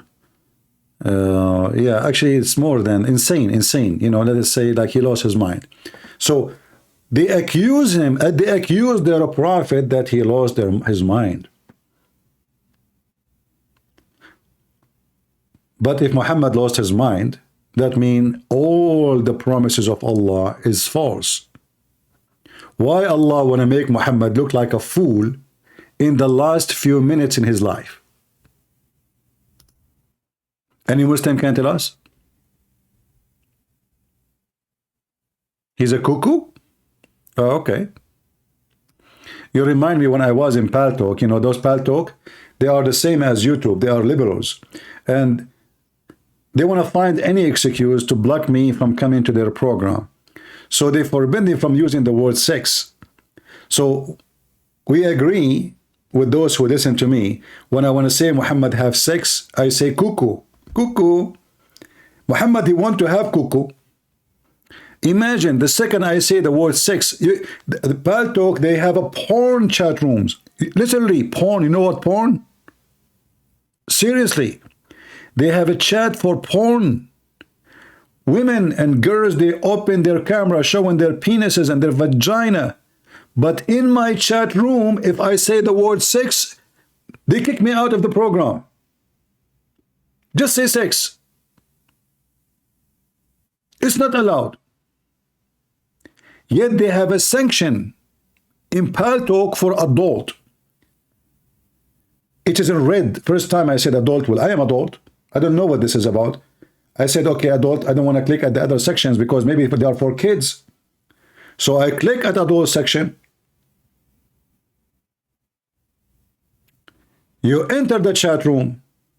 One guy holding his penis, the other guy is, I mean, it's a messed up.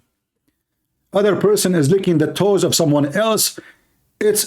And me, in my chat room, if I say the word sex, they kick me out. The same in YouTube. They keep harassing me. If you are a Muslim, you say, I want to behead you. You post a beheading video. They post videos for Hamas, shooting the Jews, killing the Jews. Nobody take them down. Christian Prince, he say anything? He said, this is against our policy. This is against our policy.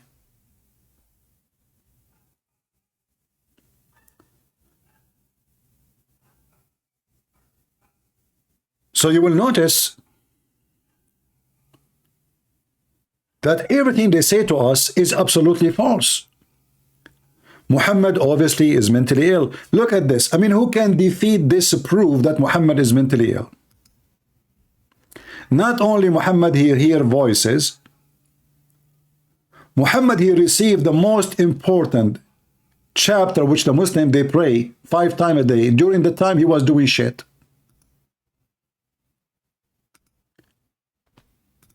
The first question I asked myself, can this angel wait until Muhammad finished doing his shit? Excuse my language, it's shit, what I can say. I mean, I cannot change it. Read with me here, and the Muslim, they try to fix it. They say, whenever he, which means Muhammad, he went out, which means to do shit, used to hear someone calling him, oh, Muhammad. And whenever he heard this, he used to flee. What? This guy already, he received tons of chapters of the Quran. So why, when he heard the voice of the angel, he ran away? And why the angel don't speak to him unless he is doing poo-poo? Can't he speak to him when he is not out inside the house?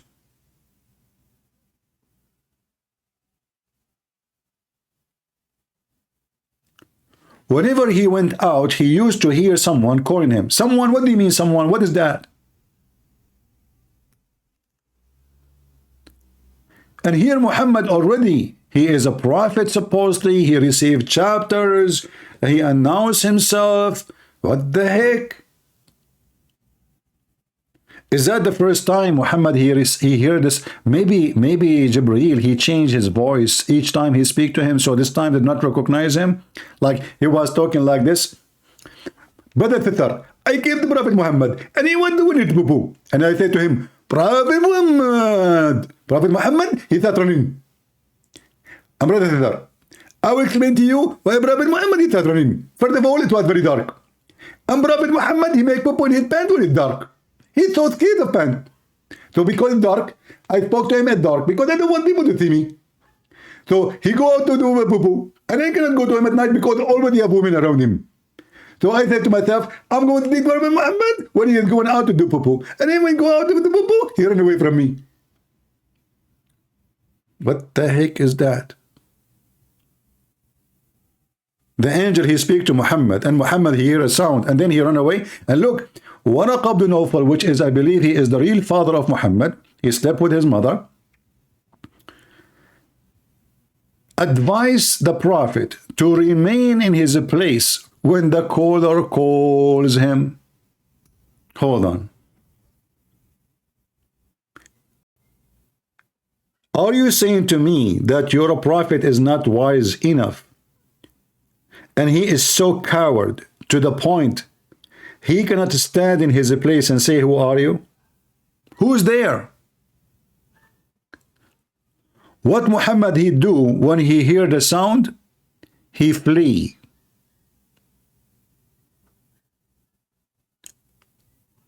Like Mickey Mouse, Tom and Jerry.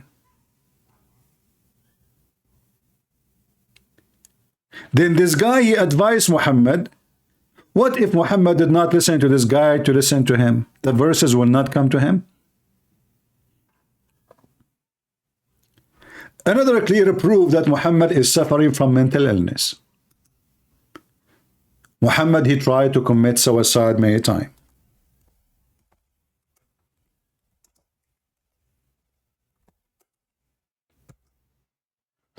All of this is in their books.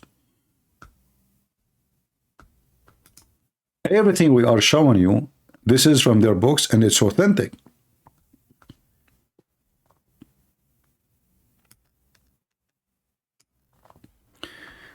Read carefully and laugh with me. Waraqa ibn Nawfal, obviously, he is the one who made Quran. You will see here that Waraqa, he was translating the gospel into Arabic. Read carefully. In the pre-Islamic era, Waraqa, he became a Christian, which is false. Obviously, he is not a Christian. He is a heretic. And he used to write the Arabic writing. Do you see the Arabic writing? The Arabic writing. And he used to write of the gospel in Arabic. What that proved to us? That the Arabic, there's no Arabic Bible. There's no Arabic Bible. This guy, he speak, obviously, Syriac, mostly. So, he was writing in Arabic, copying it from the gospel. What does that mean? That means the gospel is exist. He have his hand on the gospel.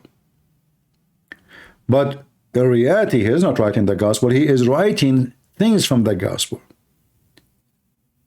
He used to write of the gospel in Arabic. So what the book he's writing, it's in Arabic. That is the Quran. As much Allah wished him to write. He was an old man, has lost his eyesight. Khadija said to him, "Oh, my cousin, listen to the story of my nephew." And here the story is very funny about Muhammad being squeezed by an angel. And then this guy, he told him, "Oh, this is an angel for sure." But you will notice here that when Waraqa died, after a few days, Waraqa died, and the divine inspiration was also paused for a while. And the prophet becomes so sad, as we heard, that he intended several times to throw himself from the top of high mountains. Oh boy.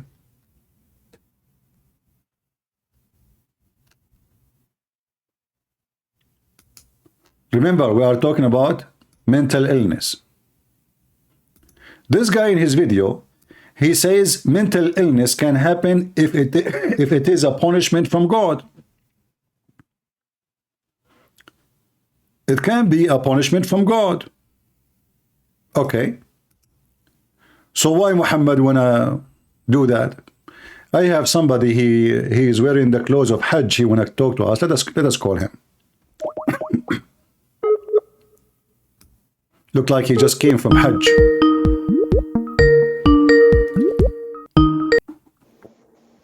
Hello? Yes, my friend, you are live on air. Are you a Muslim? Hello? Hello, can you hear me? I hear you. Are you a Muslim? First of all, my name is Salman. I watched a lot of videos of you. I really enjoyed them. Okay. But I see you have a picture of you in the Hajj. Yeah. So you went to Hajj? Yep. So why you are enjoying my videos if you are a Muslim? I am not a Muslim now. Oh, you left Islam? Yep. Oh, okay. Why you left Islam? Don't you want to have an endless penis? Can you repeat that again? Don't you like to have an endless penis as a prophet of Allah, he promised you? I left Islam since like 4 years or 3 years now. So before you start listening to me or after? Excuse me? You left Islam before start listening to me or after? Oh, before. Oh, okay. So I have no credit. That's sad. Oh, no problem. Anyway, I'm happy for you. So, but why you left Islam? There are billions of reasons. Like, it was in quarantine time. Okay. I had a lot of free times, so I could think more. Before that, there was no quarantine, and most of my day were like full. I had everything to do. Like, I was in school. I came here and I had to do stuff. Didn't have that much time to think and question things. Mm-hmm. In quarantine, I really started to question things deeply, like scientifically, philosophically, in points of moral points, everything. The more I questioned, the more I realized it just crumbles from every point of view, like from morality and from scientific point of view, Okay. from everything. What is the most point you think it was a reason for you to abandon Islam? My father was most of his life working outside the country, was Okay. always traveling outside, and when the quarantine time came, Okay. he usually used to visit our house from once a year. Okay. And when he came, it was like one or 2 weeks, like that. And when he visited, almost every time, like he had a problem with my mother. Like they always discussed and sometimes even beat her. And when the quarantine time came, and he was in our house, I knew it was gonna be a bad thing. It was not gonna be good. Why? Because I knew him very well. I knew that if we are staying, and my father is staying so much longer with my mother, it's gonna be very bad. Like you mean they start fighting? You mean? Yep. Oh, okay. All right. Like, you don't have to give me like personal details. So, what is the most striking reason for you to decide that Islam, like you mentioned that scientifically is wrong, morally is wrong, but what is the most important? You think it was like the point where you said to yourself, that's it? I didn't really question it until my father really just came up with hadiths to what it's called, to justify his points on beating my mom or just doing whatever he did. Like he used to beat my mom. If I didn't separate them, it would be very worse. Even my mom could be dead. Sorry to hear that. The other day he came and gave so many hadiths to justify his points. And he said, "Do you believe in this? You're a Muslim, right? This is your prophet." He said in this hadith that if a man says to his woman, "You should hold this thing and hold it like forever," she should hold it for like forever. And a very absurd thing. Not only that, the hadith says if a man he told his wife to lick his buzz, she should lick it, and she will not do enough to her husband. Yeah. He even came with like photocopies of the hadiths, and I was like so absurd. I didn't even believe that. Like how the hell can a God just do this thing? It's more likely that a maniac man wrote this religion. So I started to question it, and that's the point that I started to question it. So, you know, like from your sad experience with your father and your mother, what do you think about Christianity, that the Messiah, he commanded the man to love his wife the same as the Messiah, he gave himself to the church, which means in Christianity, the women, she become equal to the church. And there's no way a Christian man, he would disrespect the church, but his duty is to give himself. So it is a relationship of unity, like the man, he leave his parents, the Bible says, and he become echad with his wife. Echad, which is the same word Muhammad, he copied from the Bible. They say ahad, which means unity. So the man and the women, they become unity. So if a man disrespect his wife, he disrespect himself, because they are unity. And if the woman disrespect her husband, she disrespect herself, because they are a unity. So what do you think about comparing between both? Your mother life with my, I feel sorry for her, and your dad, and the way Christianity teach the man to treat his wife. Like for almost a year, I've been considering to believe in Christianity. Like it's very hard to not believe in a God or not be in a community or in a religion. Okay. It's really, really tough. Like I have really tried to believe in Christianity. I even tried to visit a church. I live in Turkey, by the way. You don't have to give details. And what it's called? Yeah, I really try to know more about the Christian religion and that stuff. But like, if you have any questions you would like to learn from me, I will be happy to help you. But anyway, like, what do you like to say to us? People are listening, and I'm happy really that you decide to come out of Islam. What about your mom? my mom and my entire family they're still Muslims. They think I'm still a Muslim. They think I'm a Muslim and I don't just pray. They think I'm lazy. Yeah, they're all still Muslims. Do you speak? Did you speak to your mom about why Islam? Do you think it's not good or something? Not so much, but I just tell her like, do you see like a man what can do this, and you don't believe in them, you don't accept them. You've gone to church, to court. You did not go to a scholar to solve between you both. You have gone to scholar for like past 10 times, and scholar did not do anything. Justified every time my father. So my mom, she gone to a court and she solved it there. Like, if she herself really believed in the religion, she would still go to a scholar. But she even doesn't believe in her heart, but doesn't have the courage to question the religion and say the stuff.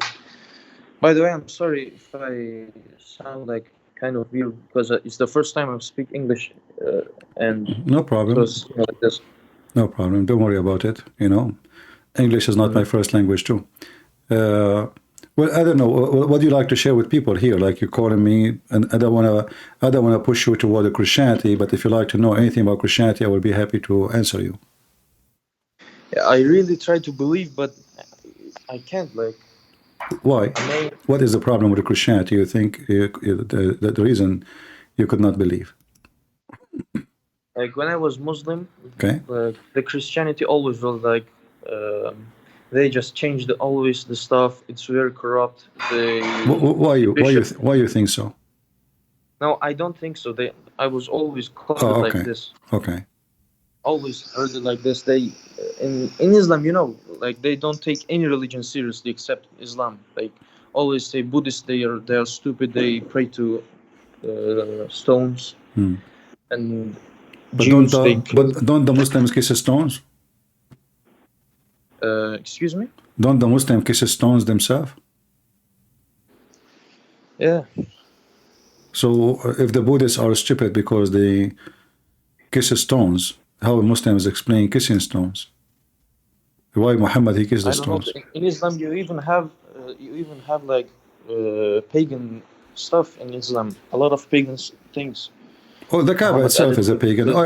All the rituals, Safa, Al-Marwa, throwing rocks at the house of Satan, all of those are from the pagan era before Islam.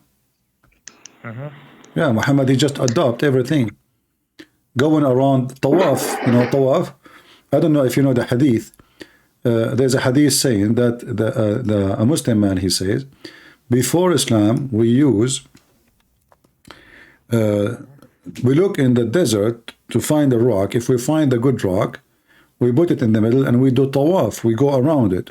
If we could not find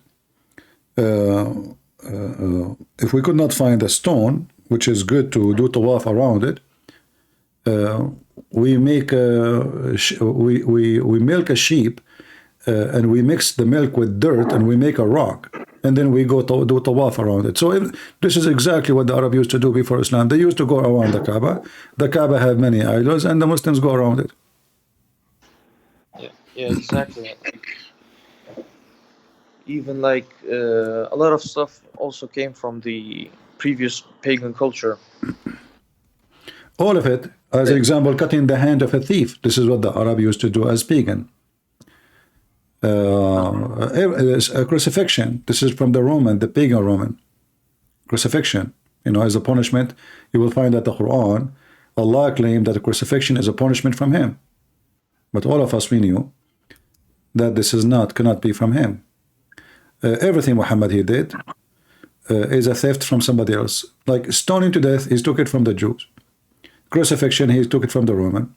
Cutting hands, he took it from the pagan Arab before Islam. And he took it wrong always. And the Islamic calendar, he took it from the pagan too. But Muhammad, he screwed it up because he said that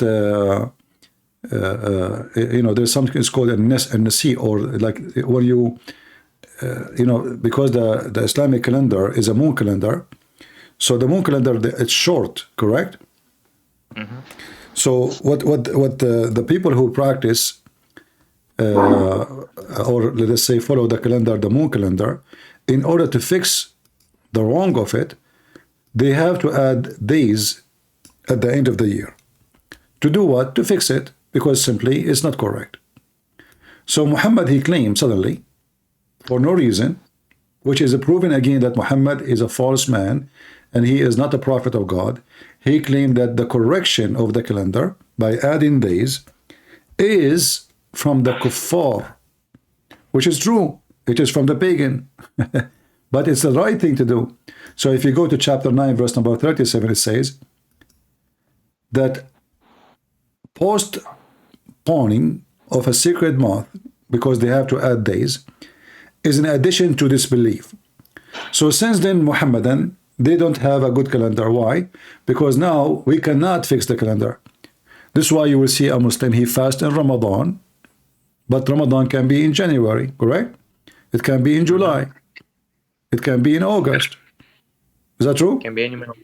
Yep. Because it keep moving. Why? Because the stupid Muhammad, he decided to destroy the calendar, which is not a perfect calendar, but they knew how to correct it. They are copying what the Jews they do. So they add days to the end of the year to fix it. What Muhammad he does? He said, don't add days, don't post upon those occasions, because this is from the kuffar and we should not follow it. And now the month which is called Ramadan, which means the month of being thirsty, it should be happen in the middle of the summer. Now it can happen in June.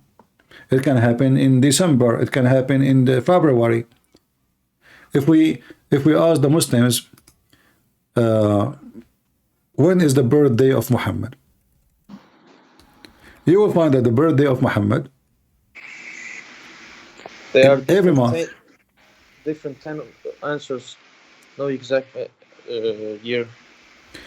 Actually, in fact, sometimes the birthday of Muhammad can happen twice in the same week, the same year.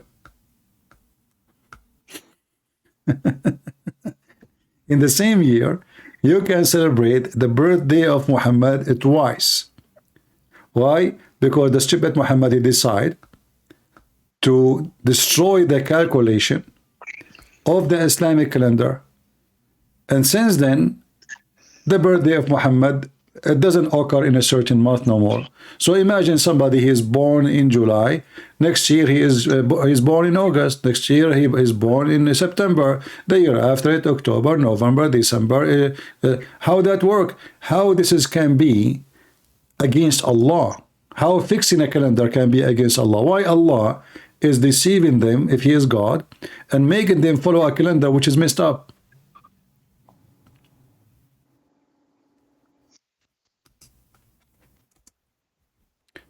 Do you have any Muslim scholar can join us and debate me? Do you know anybody? The strongest scholar I knew, my father, my uncle, every single one of them, they are really religious Muslims, but they don't speak English, or I don't talk with them. What language do you speak? Turkish? No, we are Persians, by the way. Oh, okay. Even if they could talk, I'm not really having a good relationship with them. I see. I understand. I understand. This is the Prophet Muhammad. I'm showing the screen. Prophet Muhammad birthday, 2024, 2025, 2026. Okay. In 2024, it is September 16. In 2025, it is September 5th. And it is in September 7. And then in 2026, it's August 25th, and the list goes on. How Muhammad's birthday can be all over the place simply because Muhammad decided to do this. He decided to mess up the calendar, claiming his God told him that fixing the calendar is from the devil, which is absolutely false. What is going to hurt God that somebody is doing the right thing by fixing a calendar? It's just completely absurd. Yeah. Like Qibla, like let's say you live in the opposite of the world, opposite side of the Mecca. How and what direction are you praying to God? Like you cannot pray to Mecca because the earth isn't a flat. You know, the earth. If the earth is a flat, then I can say, okay, maybe we have direction to somewhere. Like, you know, the Jews, they pray in the direction of Jerusalem when they go to fight, but they are fighting like in the a few miles away from the city. But to pray, and you are living in Australia or living in even in Turkey, you are hundreds, thousands of miles away. It's impossible to face Mecca because the earth is not flat. Exactly, it's just an old age religion. They believed in the earth was flat, and they. Yeah, in fact, the Quran says it clearly in the chapter of An-Nazi'at. It says, "Wal ardu ba'da dhalika dahaha." Allah, He made the earth flat. The earth, He made it besought in different verse. Besought, carpet, flat. You know, a firash, a bed. You know, so there's tons of verses in the Quran making clear explanation that the earth is a flat. Chapter 2, verse number 22. You know, chapter 51, verse number 48. All of them, they say, Allah, He made the earth as a bed for you, flat. And the earth, the sky is a canopy, is a building, and a roof, which is absolutely false. Roof from what? Like, is the sky is a roof for the earth, like maybe the atmosphere? No. A roof where you cannot get out, as the Quran says, that when the genie, they try to spy at Allah, Allah will show them by stars. This is the roof, a guarded roof. Muhammad definitely thought the sky was a solid thing, like it was about to fall, but Allah is always holding it.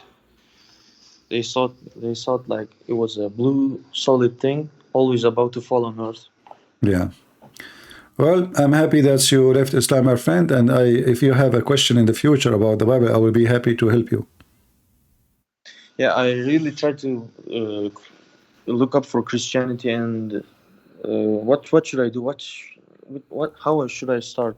Well, you can start reading the Bible and try to understand the character of Jesus, who is the Messiah, what He wants from us, what His wisdom, what His word is about, how He can improve my life. You know, the point of becoming a believer in something is to believe first that my belief will help me to be a better person, right? To improve me. And then there's other things in the belief, like there is salvation, there is you go and live with the Lord eternity. But the first thing is, the most important, does that belief improve my life and make me a better person or a worse person? A person convert to Islam second day, he want to do jihad, he want to kill his neighbor. A person, he become a Christian, what he will do? Let us say you become an extreme Christian. An extreme Christian is a monk. He served the word. He loved the word. He gave his life to the word. So an extreme Muslim is a killer, is a criminal, is someone, in fact, there's no extreme Muslim, there's no extreme Christian, either Christian or not Christian, either Muslim or not Muslim. So a true Muslim is someone who followed the steps of Muhammad. He killed his neighbor, he raped his wife, he kidnapped his daughters. A true Christian is someone, he says, love your enemy, bless those who curse you. So we need to look first to see if Christ make us a better people. Jesus himself, and we as a Christian, we worship him as God. He did wash the feet of his disciples. Okay, why Jesus washed the feet? What he's trying to do? I mean, why somebody, those people, they worship him, yet he go down on the ground and he held their feet, and he forced them, because he said to them, when they refused, they said, oh Lord, you cannot do that. They said, if you don't let me do it, you don't belong to me. And he explained why. He said, if you cannot be a servant, you cannot be a master. So when we read and we learn from the Messiah, we learn many things. We learn how to be humble, how to be beautiful, how to be merciful, how to be loving, and how to be strong. All those things together, when they are exist in a person, regardless if it's a male or a female, will make your life like a jewel. You will become like a jewel, a shiny jewel between your people, because you will be unique. You are great because you are humble, not because you are so proud. You are strong because you are so kind, not because you are arrogant and criminal. And this is what the Messiah will give to your life. And then you will find salvation with him, because this is the promise of the Messiah as Lord, as Savior. Whoever believe in me and die, he will live, the Messiah said. And I believe every word he said. This week, I will visit a church, and I will talk to the priests of there, and I will try to learn as much as I can in this religion. I will even buy a thick Bible. Really consider it. Well, I will be happy to hear from you. Anytime you have a question, you can call me. All right? Yeah, thank you very much, man. And I really enjoyed your videos and your debates. You are welcome, and I hope you are taking notes. Same time, when you try to read the Bible, try not to read as a reader. Try to live the story. Like, try to imagine the story, not only read words, because words just empty. Unless you go in the story, then you live the story, and then you will understand it and live it, and you will enjoy it. But words is just words. Jesus, he said, Jesus went, Jesus stood up. Well, we don't want to read a book just because he said. We want to understand very well what he said. We are not the same as the Muslims who memorize a book. It's not required to memorize. It's required to understand and have the spirit of the words. So what I encourage you is, when you read the Bible, not to seek reading, but to seek the spirit of those words, what the words will say to you as a person, individual, whatever your name is. So the Bible speaks to you as an individual. The Bible does not only speak to billions, speak to individuals. You will find that every story in the Bible can fit somehow with you, as your life today, as your problems. Even though we exist 2,000 years after Jesus, still the Bible work in a magical way to fit with my life, my daily life every day. So try to read it, but not to read, but to live the story and to have the spirit of the story. So like when Jesus, he did heal. Is he doing a show? Is that a circus? Is Jesus showing, hey, let me show you what I can do? No. Jesus did not heal people to show them his power. In fact, sometime he told them, don't tell anyone. Don't tell them I did that to you. And then you ask yourself, why Jesus don't want people to know? Then you will be able to understand more and more Jesus. So Jesus, if I am the one who can raise people from death, I will be so proud. I mean, what only proud? I will be like unbelievable. Like who can talk to me? If kings will bow down to me, because all kings will die, all president will die. Who in the world will not wish to have a relationship, a friendship, or a kind of protection from someone he has power over death, which means they can live forever. So Jesus, he raised people from death, yet he is very humble and he is washing feet. Jesus make the blind see, yet he don't take money, he don't get paid, he don't ask for anything for himself. Jesus, he make a person who cannot walk by just say, carry your bed and walk. The man, he carry his bed and walk. The Bible says that there's nobody can count even the miracles of Jesus. Even the Quran could not ignore, the book of the devil, Muhammad, could not ignore that Jesus' miraculous life is amazing. All of those miracles, they want to tell us what about Jesus? What is the purpose of those miracles? It's just to tell us that Jesus, he can do things nobody do. Or the miracle is one of the clear evidence that the Messiah is the Messiah, who is a promise to be sent to save mankind. And he is capable of saving us. So the Messiah himself, he himself is a miracle. He himself is born of a virgin. Not only he do miracle, but he himself is the miracle, and that is God. God is a miracle, the Bible says. So I hope you will learn, and you will have the spirit of the Bible when you read it. So next time when you call me, you will give me a good news. I really hope so, man. All right. I'm happy to hear from you, and feel free to call me anytime. Absolutely, man. All right. Take care, and I ask all the Christians to pray for this gentleman, and may the Lord, open his eyes and help him to come to him and to be saved. Thank you for calling. Thank you, man. Thank you very much. Bye-bye. All right.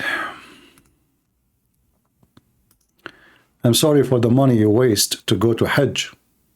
What a waste of money. Right? I see many people talking about me in the chat. You can say whatever you want about me in the chat. You don't even know me. And here you notice, by the way, when people, they start speaking negative about you, that's good. I will tell you why. People speak against you either because really truly you are negative and you are a bad person, or they are trying to make you look bad. But yet, it doesn't matter which one of them, they don't dare to call me and get me busted to be what they say. Then you need to ask yourself, what's wrong? Like there's a person, he is saying Christian Prince is not humble. What do you want me to do? What does exactly that mean? What do you mean not humble? What humble mean? Say to you, you are right when you are stupid?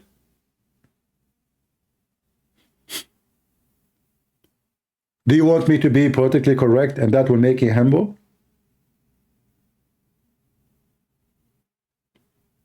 Well, for sure I will not be humble. If you are a dumb, I am very thankful that I'm not like you. Call me, prove me wrong.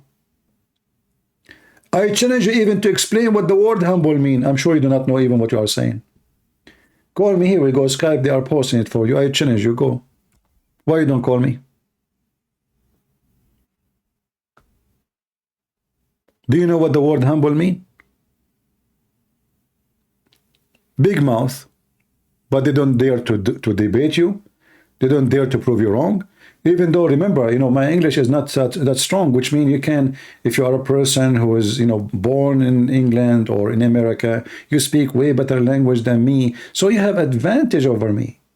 But yet they don't dare to call me.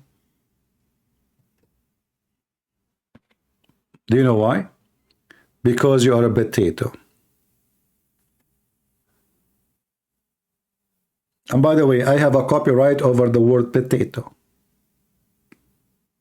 I use the word potato for a reason. You see, all those Muslims who they claim they have knowledge of Islam, they are potatoes. Otherwise, why they don't call?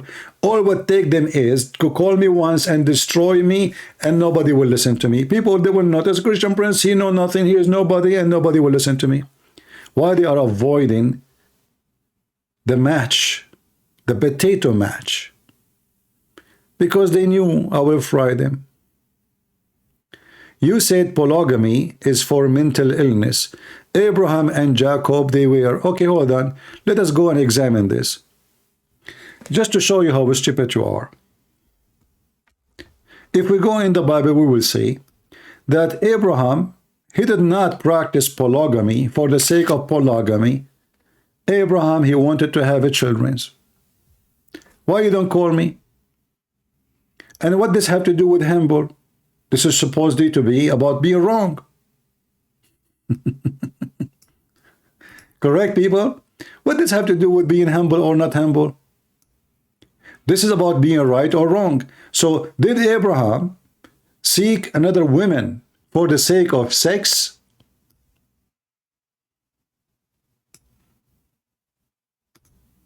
I'm waiting for you. And then we will go to Jacob.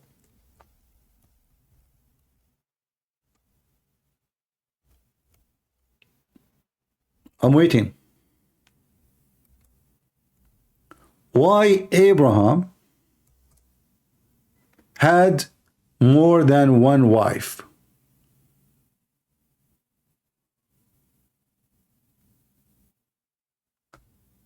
I'm waiting. You don't know why? Or you are a person who complained but you don't know what to say?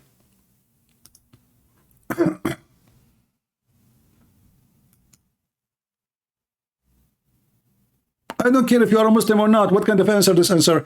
You said to me that I am not humble because they said polygamy is for mental illness. Yes, it is.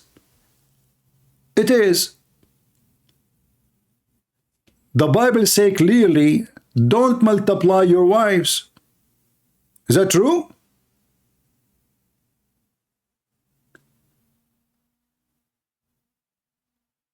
So now call me and get me busted. Sorry, CP, keep going. What do you mean, sorry, CP?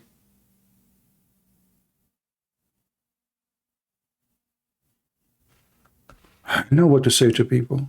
They complain. You don't know how to make, you know, if the Lord himself could not make people happy, I will make people happy, I will not. Mission impossible.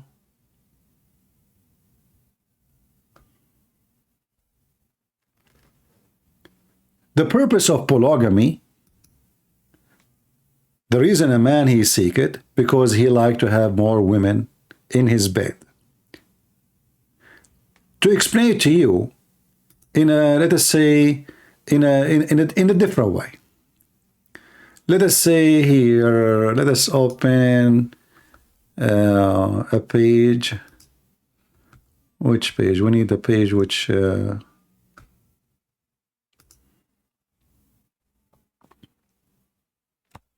just to draw something for you.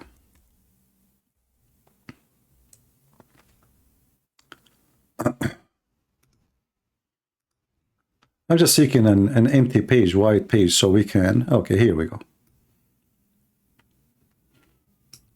You see, when Muhammad, he say in the Quran, that Allah wa malaikatahu yusalluna ala nabi, Allah and the angels, they are praying on Muhammad. This is polygamy. Ooh, well, how is that? Okay. You have a person who become the center of everything around him.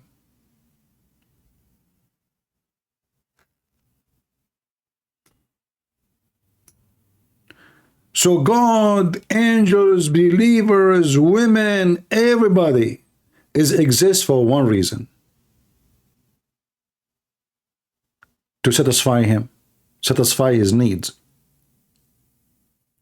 In the case of polygamy, it's not only about sex. No, there's many other things.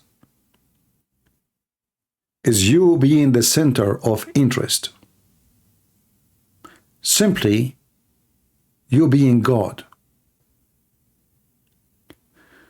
So those who do polygamy, what they are seeking in reality is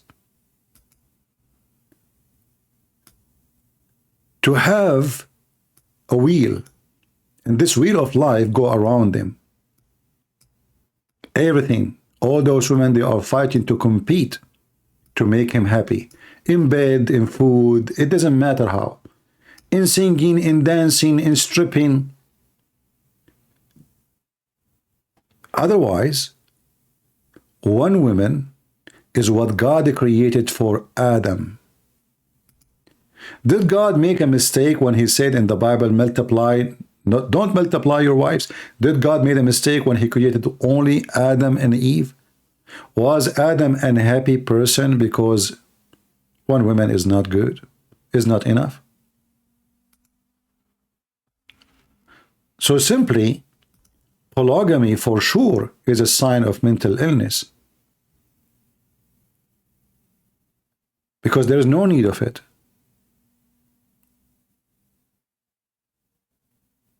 Except self-worship. It's about selfishness. What if the women, you ask the Muslims, why the man, he can have many wives, but the wife cannot have many men? They say to you, oh, the man, he is the one who is in charge of the house because he have money. Well, Khadija, she was the boss of Muhammad. Muhammad worked for her. And she can afford for sure having many husbands. In fact, she had 3 husbands. In fact, the Arab used to have many, the women, they have many husbands. And when she delivered a child, she decided who is the father. So what Islam did, Islam is switch from the women have a choice to the man only choice. So Islam is a man-made religion for the sake of the man, to serve the man, to worship the man. Muhammad, he said actually, a woman, if she suck the buzz of her husband, she did not do enough to him yet. Why a woman, she need to suck the buzz of the husband? How that will make her a good woman? Muhammad, he said, if there is someone to worship after God, I will command women to worship their husbands. Why you want to worship the husband? Is he a husband or is God?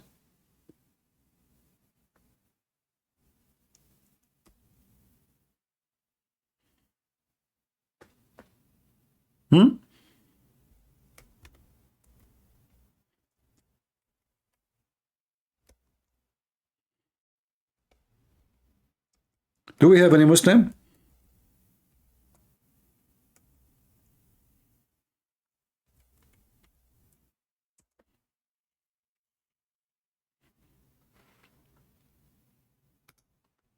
Anyone? It's a sickness.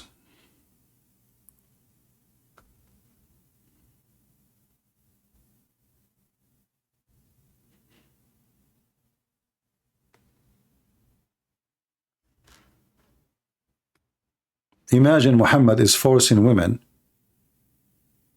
to suck the buzz of infection of the man. And yet this is the same woman, he can divorce her in 1 second and replace her by others. She is nobody.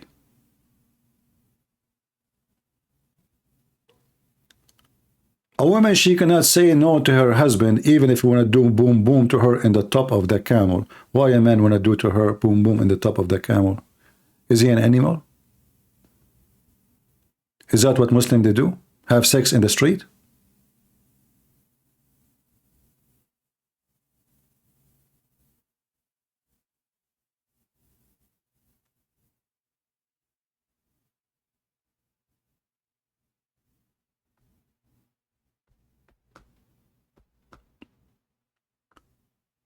Any Muhammadan? And the hadith about this, I can find it. Give me a second.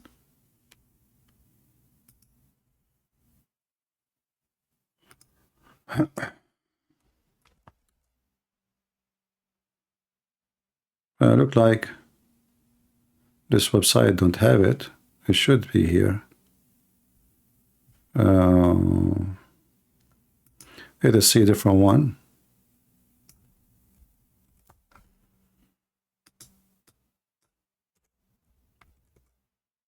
Same.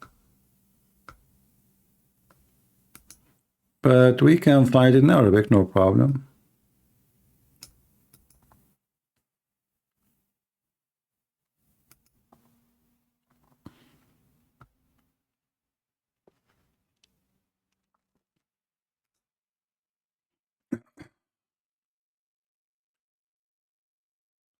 Let's see. All those reference here actually is about the woman, she is being a slave of the man.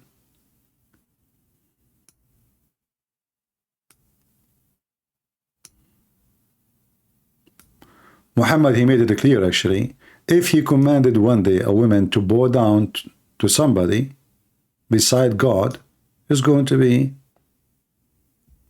her husband. Why?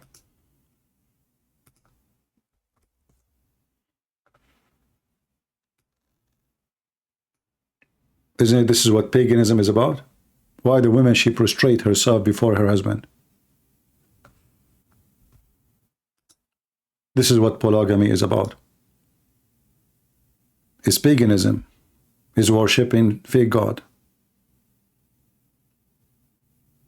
Say polygamy is sin, it is sin. You see, just to show you how stupid some people are, polygamy is sin when there is a law against it. As an example, this idiot, he keeps saying stupid things.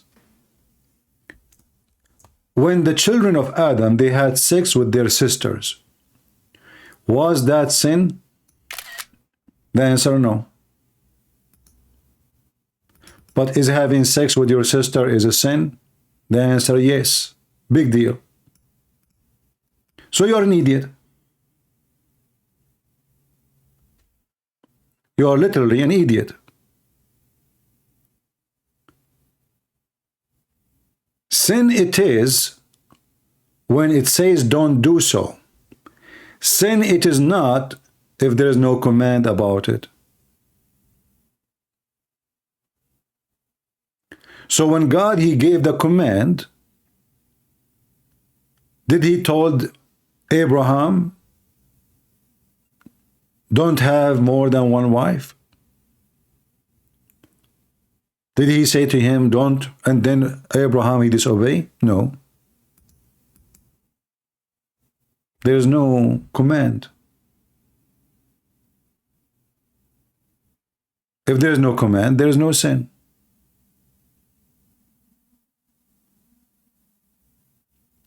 When Adam, he committed sin, what was a sin? He disobeyed the command. Anything else he can do. Correct? This is the garden, do whatever you want.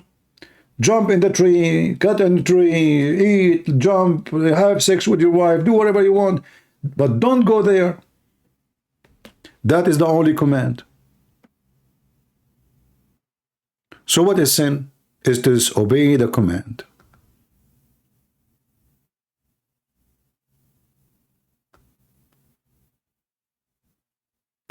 In Genesis 2:24, which parents Adam left to join his wife? Look how stupid he is, this guy. I mean, this guy obviously suffering from mental illness. You idiot. How Adam will join, he will leave his parents if he is the first man? I mean, are you a person who eat poo-poo and you think it's food? So you want, look how smart he is. Man, that's deep. That's so deep. In America, they call it, that is the potato, poo-poo. So now you are asking, Adam, he left who? His parents? He's the first man. You stupid idiot. Don't you know that even Eve is created from the limbs of Adam? So they are united already? You're a donkey. Yet you claim that you know your Bible. Is it Adam is where Eve is created? So she is from his body. So they are already one. In fact, when God created Adam, he called both of them Adam. Eve was called Adam, and Adam was called Adam. You see how stupid you are? Yet you claim that you are pastor, imam, rabbi, potato, tomato, all of this together?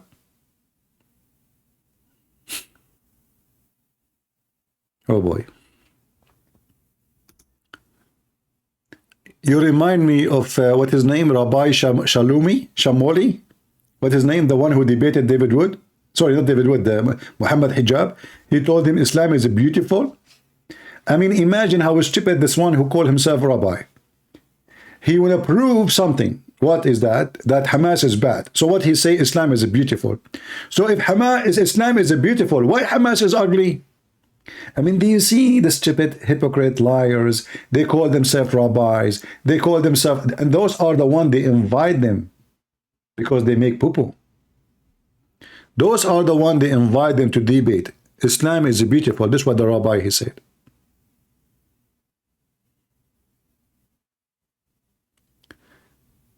Do we have any Abdul?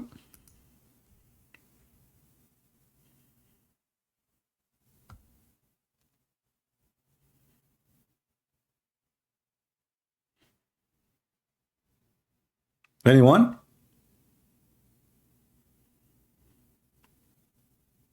This is why, by the way, I find that maybe most of those called rabbi, they are fraud. They are doing political business. In fact, they are anti-Israel. They promote false information against Israel. So now whoever heard this debate, suppose he is there to defend Israel. Did he? In fact, no. He said Islam is beautiful. So Muhammad command to kill every Jew. Is that because Islam is beautiful?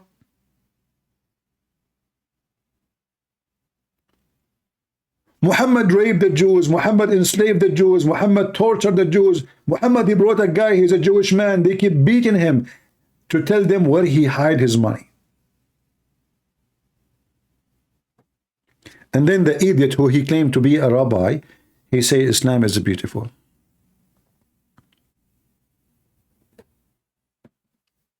And by the way, we have the same garbage between us. We have those who claim to be Christian ministers or priests, and they defend Islam. A lot of them, they are the sons of the devil. This is why when you go to a church, or even if you are a Jew, if the rabbi he said to you, we and Muslim worship the same God, your rabbi is a devilish man. He served the devil. The God of Islam is not even a spirit. The God of Islam did not give Moses the 10 Commandments. The God of Islam, he commanded to break the 10 Commandments, each one of them and more. When you go to so-called a church, I say so-called because I'm talking about certain priests.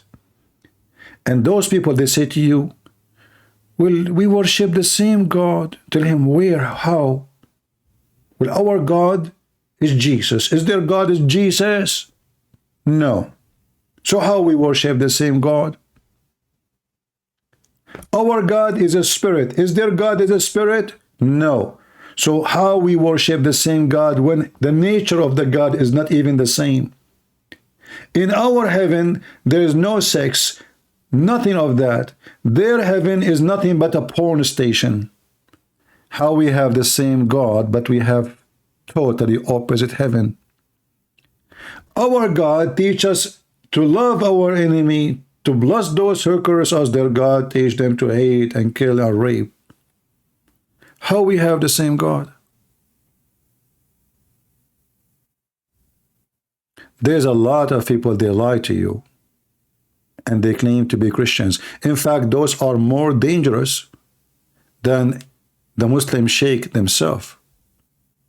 For they are the same as the mole, is the termite inside your house. In the house of God, they are the termite.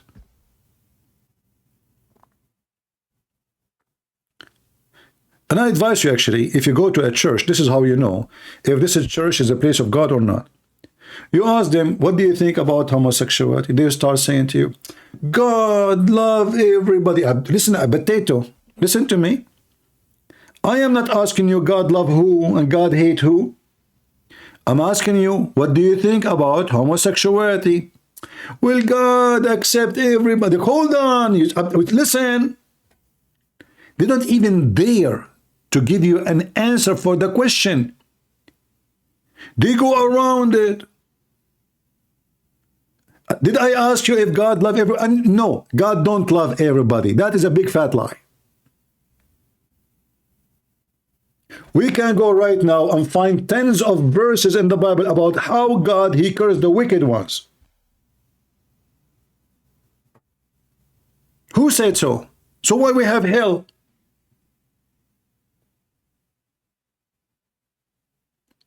When the Bible says Because God, he loved the world, he sent his only begotten son, is to save them from their wickedness. But he don't love the man for his wickedness. He loved the man to be saved. But if you are wicked, you will go to hell. So if you are a thief, if you are a criminal, if you are a drug dealer, if you are whatever you are, you will go to hell.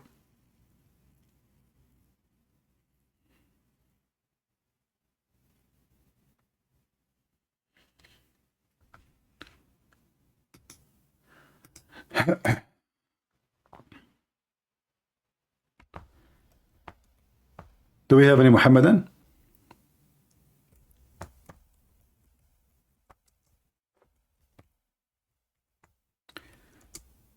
Okay, you know, the guy, you call yourself prophet. Why you don't call me? Why you don't call me? I just searched in the internet. This guy, he's saying, show me one verse against polygamy. And guess what? Right away, the first thing came to me, in front of me, 100 verse against polygamy. Just 100. And this guy saying to you, show me one.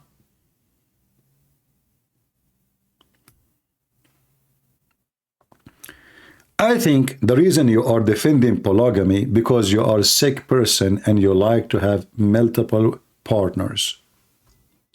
Otherwise,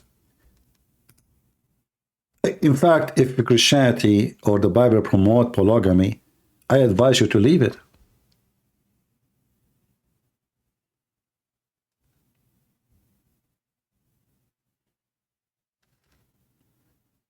The first verse in the Bible says, but because of the temptation and sexual immorality, each man should have his own wife and each woman her own husband. Show me one verse in the Bible.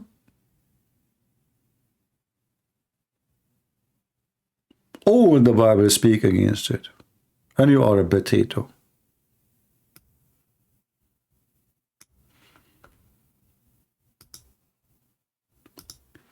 Do we have any Muhammadan here?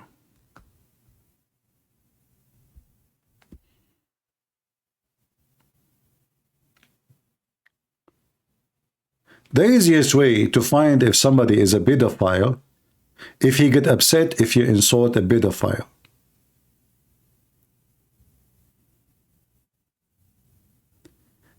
The easiest way to find out that a person he like to have multi-partners if when he upset if you say you should not have multi-partners. Otherwise, why he will be upset?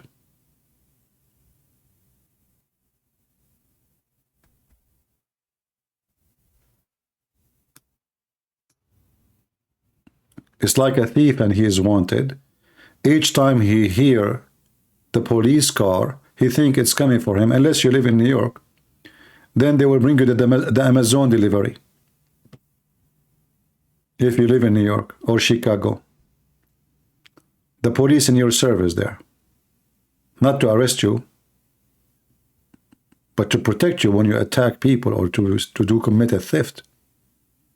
I mean, imagine those stupid states, 5 or 6 illegal migrant, they attack the policemen, they beat them, and they let them go. Imagine if we beat a man. I mean, American, they cannot beat a policeman, but migrant, they can. They are poor migrant, you know, and they want to give them now a credit card. Stupid liberals.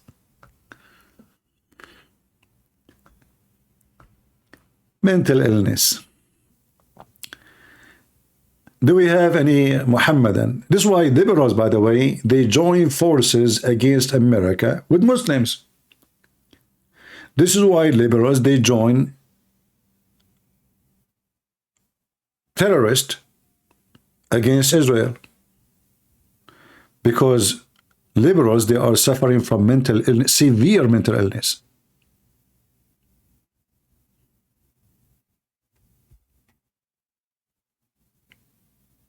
I mean, he will find somebody holding the flag of the homosexual, and he go screaming in the street, "Free Palestine."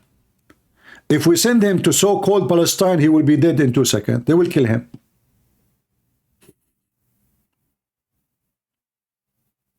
It's the truth. It's a fact.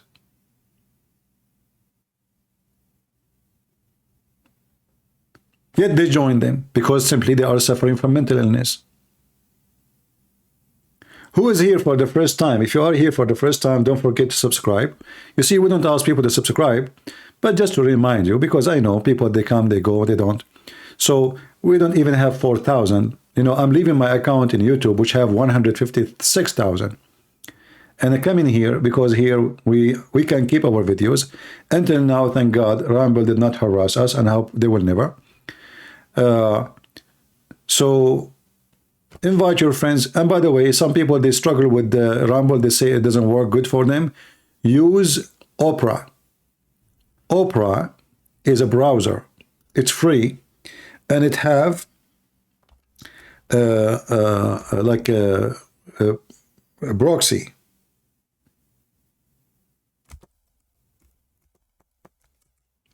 And I noticed that those who are using Opera, they are doing very good.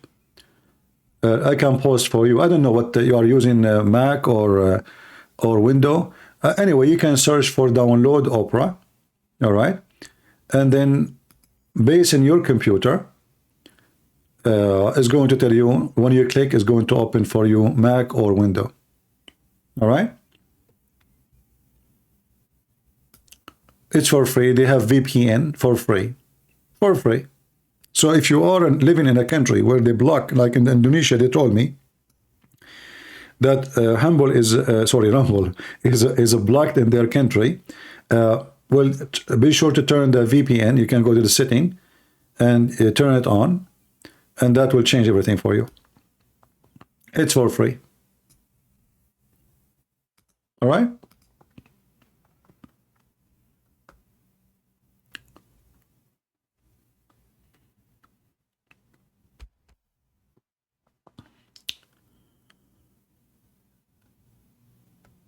Any Muhammadan? How many of you using Opera? How many of you using Opera? Let me see. I will open Opera and post the link for Rumble there. Give me a second.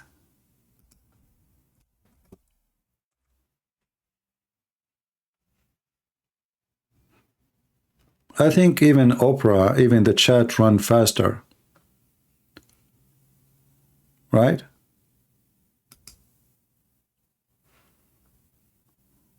Like I'm comparing between both. Yeah, I think.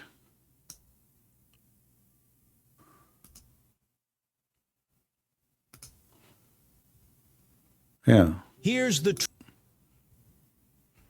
all right. So try it. It's for free. And maybe we need to, like, you know, I mean, whatever software you think it's better. Opera GX. There's something called Opera GX. I don't know what is that. Let me search. Opera GX. Ah, there's Opera GX. You are right. What is that? Is it different? Ah, this is for gaming. Aha. Okay, I will download it. Let us try Opera GX. Okay, good to know. This is the first time I hear about it. Opera GX. So guys, search for Opera GX. All right. As you see, click down, like search for download. And this is their logo. You see their logo is like a circle, red circle. And look like this is made just for gaming. And maybe this is why it is better and faster. Let me try here. Okay. Opera GX setup. Okay, I will do it after I finish. Let us see, do we have any in Skype? Nobody. All right.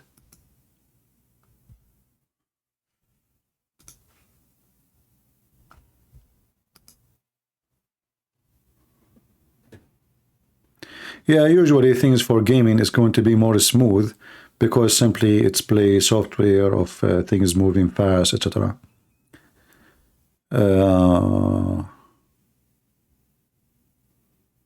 Yeah, I saw a guy speaking against those, they call themselves the army of God, and he was saying that those are people who they are teaching hate. Imagine someone saying that we should have borders. Suddenly he is a person teaching hate. Why? Because you know why they want illegal migrant?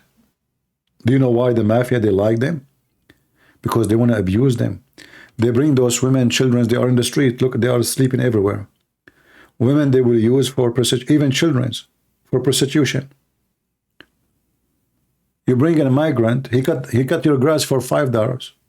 $5. Why you want to pay $50, $60, $80, $100? $5.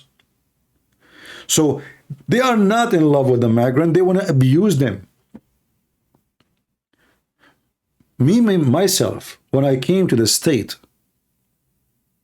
I accepted a salary. It's not even a salary for a kid. Not even a salary for a kid. Because I have no choice. They took advantage of me. Oh, you are now just a student, you don't have your papers yet, so you have limited hours, we cannot give you more than this. And I work like a horse.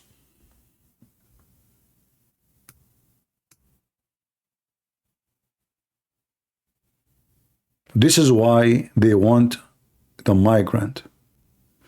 So they can use them, abuse them, make money from their back. They don't give you health insurance. They don't register you. They don't do anything right. And you think you are. You think, by the way, you think you are legal. You think they are covered by health insurance. You think you are working for a company. They don't.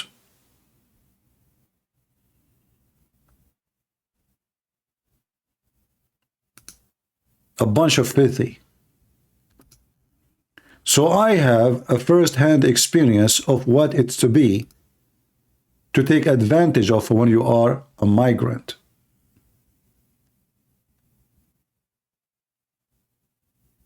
I know it very well.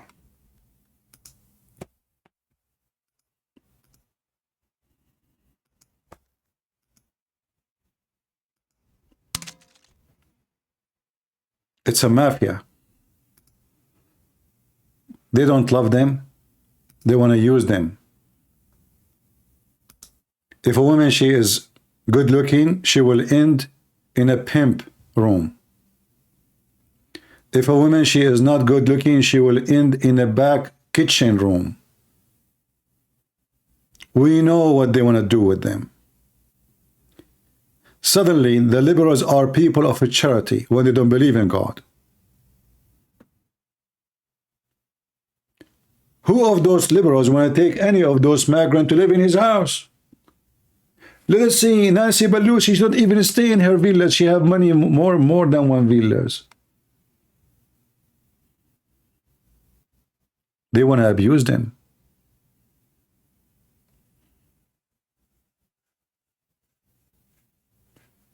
And I'm telling you about my experience. I was really so upset. I see a guy, and he is Mexican. He work with me. I do the same exact work. He got paid at least 3 times more than me. At least. And I do work more than him. I'm almost in call. Almost I have to be there. Always I cannot say no. They will fire me. I need a job. And yet I get the too little tiny money, which is almost useless.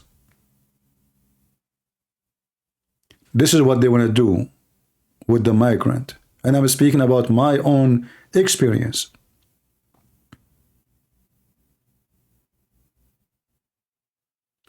They are filthy, they are cowards, and they don't care for the migrants.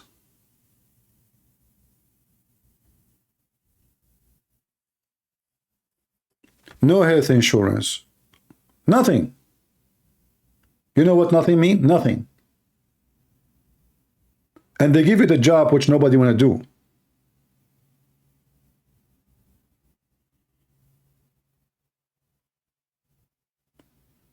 Yeah, I understand, Bella. So they are not in love with that. And you know, when those children and those women, they come and they end in the street because they are coming in a huge number to the point nobody can. You see, if it's just a small number of migrant, I mean, they can be observed by society easy. But when you are talking about hundreds of thousands coming every month, if not even millions, and then you find them sleeping in the road in the middle of the winter. You have responsibility as a human not to let this happen.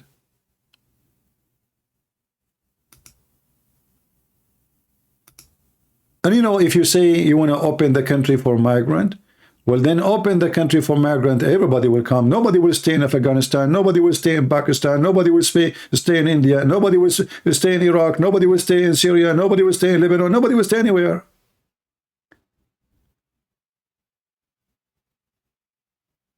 Most of the world is messed up. There's a lot of Chinese coming from China.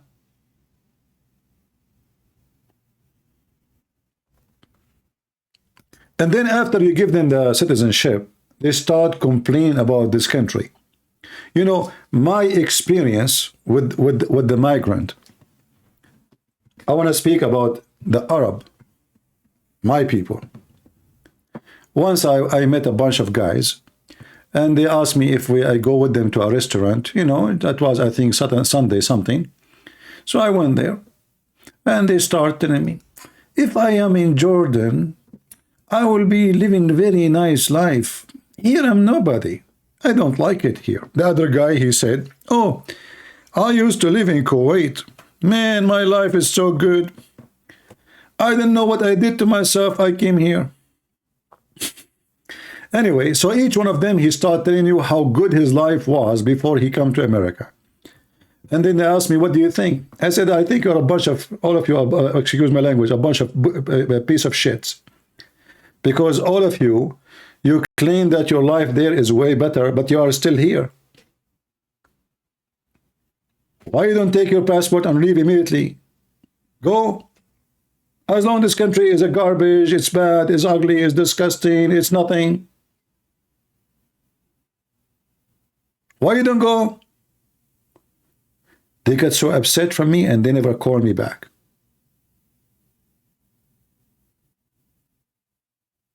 I mean, look at the hypocrite. They sleep in the front of the embassy, God knows how many times to get a visa. If not, they cross the borders and they risk their life, or they cross the sea. They come, they wash dishes in restaurant until they get a green card. And then after they get the green card and become a citizen, and now they are driving nice cars, this country is bad, disgusting. Some of us are kids. Okay, well, you should not have kids here, my friend. This is about Islam. Don't bring kids here. It's your fault if you have kids around you. You know, you should have a headphone. Get a Bluetooth.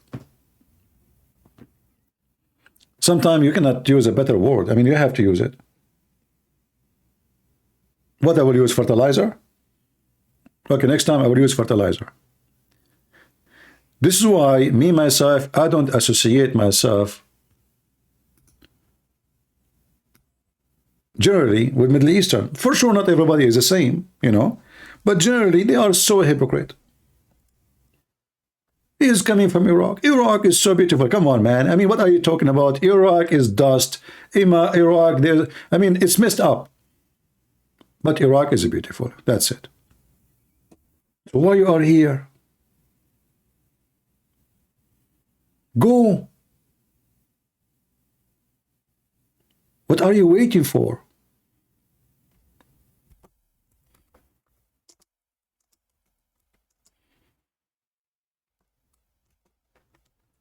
So this guy, he was speaking about those Americans who they are going there, and they are saying how evil they are, how disgusting,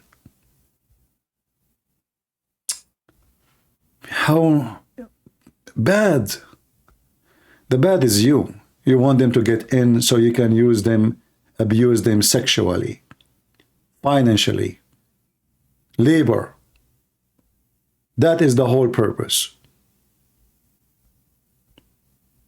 Otherwise, I dare you to open your house for them and let your house full of them. You don't. If somebody get close to your yard, well, you will shoot them. A bunch of hypocrite cowards. Anyway, do we have any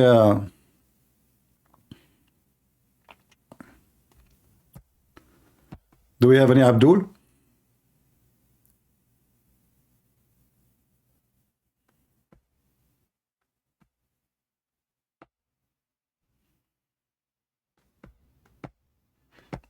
Yeah. No Abdul left?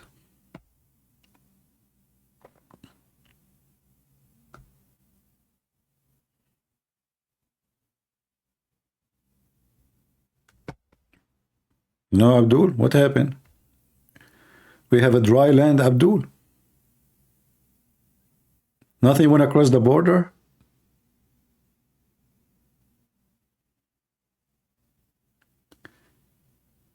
Get a VPV drone to scan your area if you need to. Scan it from what? I don't care who is, for me, who dare to come to my house? Don't worry. I have one way to enter. Nobody can leave. You get in, you can't get out. One-way ticket to the moon. You know the song, I remember when I was a teenager, One-Way Ticket to the Moon. And I was saying, why those people want to go to the moon, one ticket? I said, this is Muhammad. He shouldn't. I wish we could. Muhammad, he went to the moon, but he have two-way tickets, brother. How he came back? According to Muhammad, when he went to heaven, he found the Euphrates River and the Nile River. Muhammad is trying to copy phrases from the Bible about the Garden of Eve, and the Eve that he thinks it's in heaven, in the sky. Yeah, remember the song? One-way ticket to the moon. One-way ticket to the moon. Oh boy. I better not to sing, people will start leaving. Should I change my career and start singing? Yeah. Like, when Muhammad, he went to the moon, to the heaven. What I like about the story, actually, is the flying donkey. You feel like you enter Disneyland.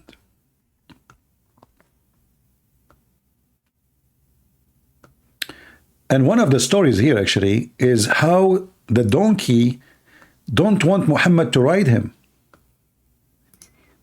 Hold on. Look at this. From Ishaq ibn Mansur, أخبرنا Abdul Raziq, أخبرنا Muammar told us from Qatada that Al-Buraq, which is the name of the donkey, brought to the Prophet SAW, it's like a shortwave station radio, on the night of Isra, which means the night Muhammad, he went up to heaven. The saddled and reunited, I don't know if I'm saying the word correctly, but he shied from him. What the heck? Can you believe it? The ugly, disgusting donkey. He don't want the Prophet to ride him. Can you believe it? And then, look what happened. So Jibreel, the angel, he said to the donkey, you stupid idiot son of Muta, do you know who is this? Do you know who is this? This is Muhammad. This is Muhammad, Habibi. Do you know who's this? Look like this donkey. He don't know he's coming to who?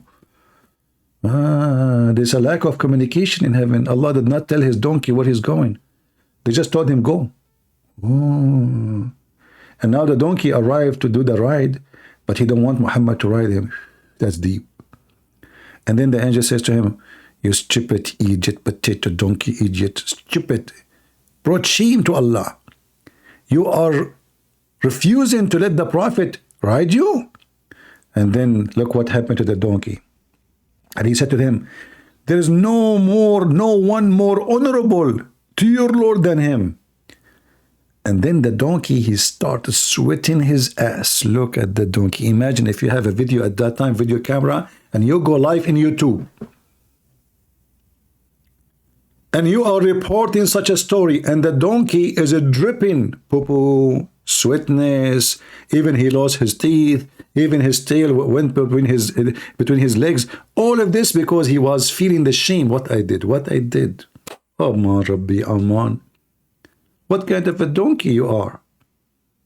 You brought shame to Allah. Allah here sent the wrong ride. You better take Uber next time. I mean, look at those stupid stories, man. Do we have any Muslim explain to us why? And really, Jibreel, he told him like, shame on you, potato.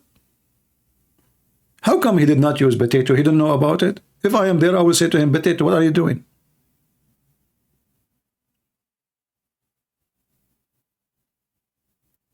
What's wrong with this donkey? Even the donkey don't want Muhammad. Is that because he smelled bad? In fact, there is a story, there's a hadith about a person, he is a Muslim, he said to Muhammad, your donkey smells so ugly.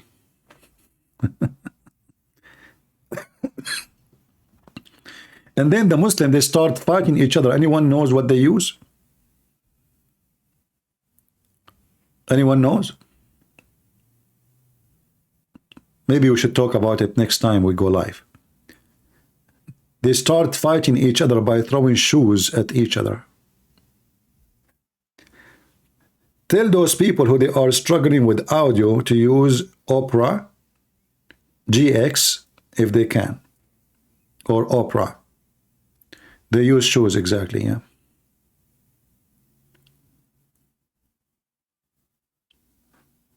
Sandals, yeah.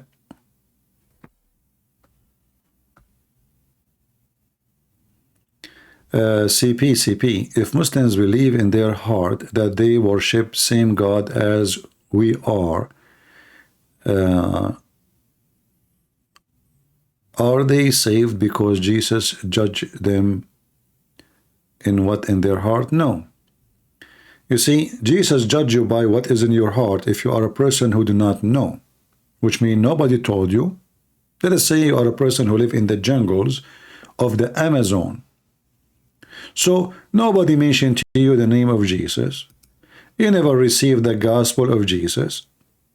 So how you can be judged? You will be judged by knowing, not by not knowing. If you do not know the law, there's no law. So if a person he heard that only believe in Jesus can save him once, he received the message. If a person he knew about the Bible, it exists, and he heard of the name of Christ, he have no excuse. Judging you by what you know is only if you are a person who have, let us say, you are cut out of civilization. Like, you know, just to make it simple, even if it may be silly, like the story of Tarzan. Tarzan is a child, he lost in the jungle, blah, blah, he grew by, you know, the gorilla take care of him. Fiction story, but let us go with it.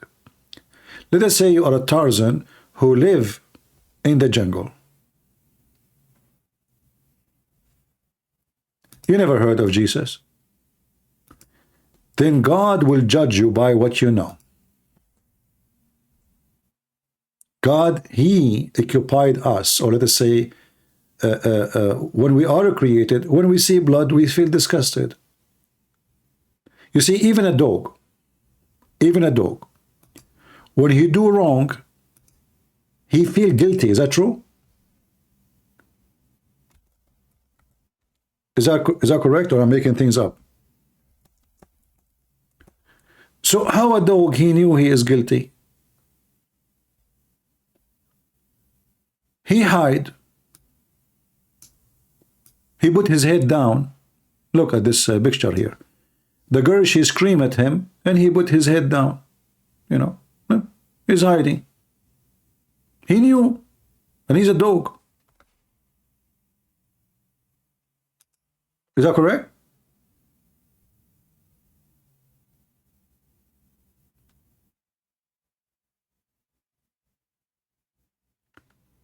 So when God created us, He did not leave us. Yeah, there's no picture. Hold on. Look at this. Guilty dog. He's better than many human.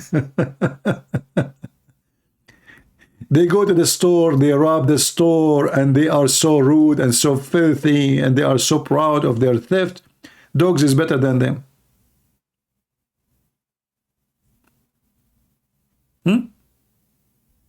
Look, the girl, she is speaking to the dog is guilty.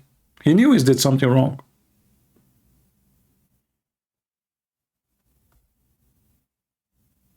There's tons of videos on YouTube.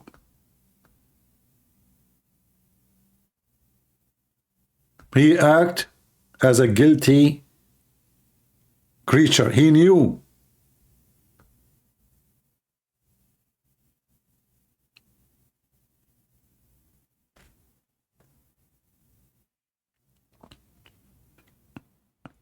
Obviously, dog is better than Muhammad.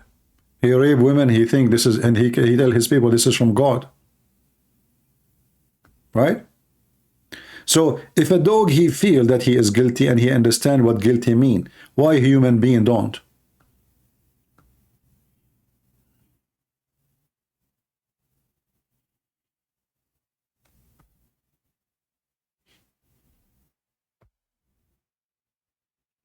So trust me, even if you are a person who is born in the middle of nowhere, you in your heart, you feel what is wrong. You know that killing somebody is wrong. You know that taking a woman against her will is wrong. You know that stealing something belong to someone else is wrong. You know.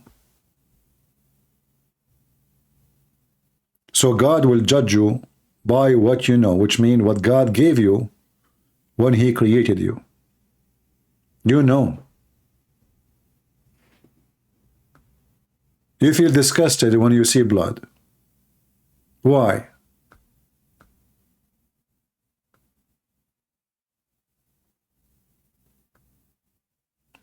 Look at this one behind the curtain. He went behind the curtain. Look at their eyes. I mean, if we play those videos, by the way, I mean, you look at their eyes. Honestly, I mean, it's so amazing how they are acting.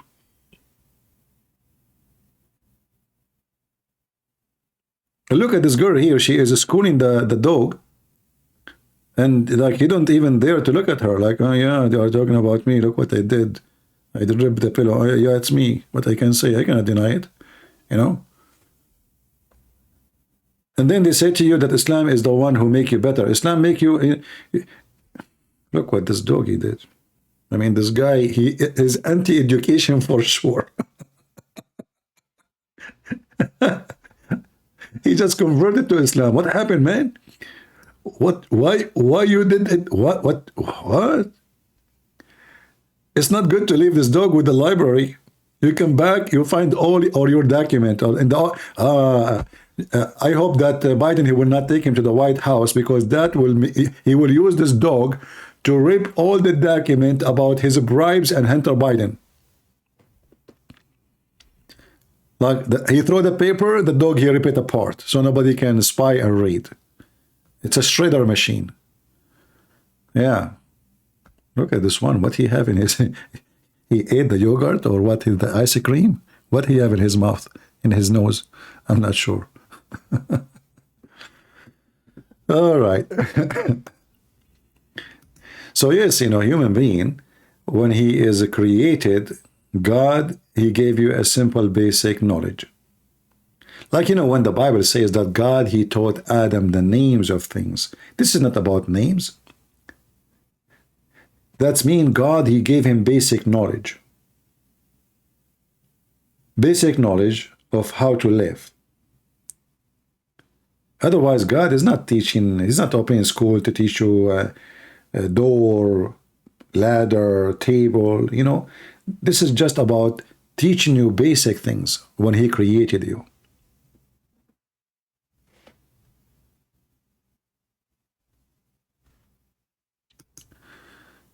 Okay. All right, I think we have enough for today. And I will try my best to come tomorrow if I could. And I hope we have a good time. Did we have a good time? I want to say thank you for all of you, and thank you for those who always support us by coming here or by other kind of support.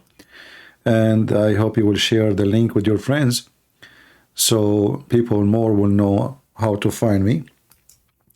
As you know, most of people, they usually look for me in YouTube, but I think it's better for us not to be in YouTube. There's no future for us in YouTube, obviously. And I think YouTube as a software is going to die sooner or later. You know, there's a lot of competition is coming. In the time of Trump, he tried to, let us say, to protect Facebook, Twitter. That's why he was fighting TikTok. But I think the end of those programs are coming.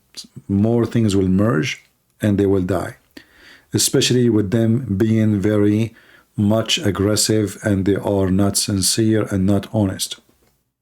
I believe even TikTok is going to die. You know, it's like a trend, you know, like a new software come, they go up. And that's why actually I say, I know many people, they invest in the stock market. Never buy stock market in such a thing. Those are not even a business. Like a Twitter, Facebook, TikTok, those they can be demolished in a day and all your money will go. They are not even real. What they own exactly. It's a website. Nothing. All what they have is a website. It's not like a company who make airplanes or a company make cars, or they have an asset, they have real property, those are nothing. They can be demolished in a second. Even Google can be demolished. Like, you know, Google tried its best to own everything. Like Android, they bought Android. YouTube, they bought. YouTube is not part of Google, by the way. It was not. They bought it. Anything grow, they feel is going to have a future, they hijack it, they buy it. But the same one who made YouTube, somebody else will make better than YouTube. And they will grow big, and they will be competing. And then what Google will do, will buy it again. You will notice that those things is not really working no more. And companies which is controlled by the Silicon Valleys is moving because the Democrats are stupid. All the businessmen, all the rich people of the Silicon Valleys are leaving the country. In the world, in the best scenario, they are going to different states like Texas or Florida.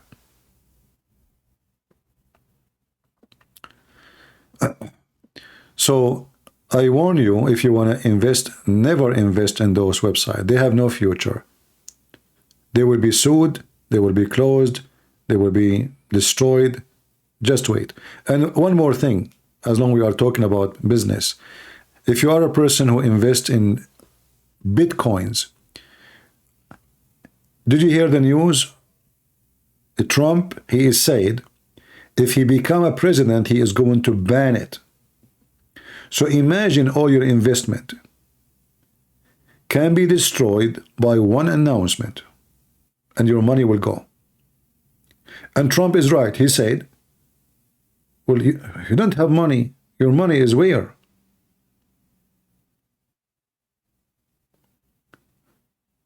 So if you want to invest in something real, something exists. You buy a property or you invest a company which is real, doing a real service. They have a real business.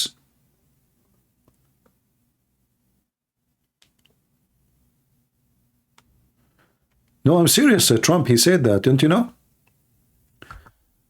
So imagine if Trump, he won the election next year. Okay, maybe you don't believe me. Hold on. I saw it.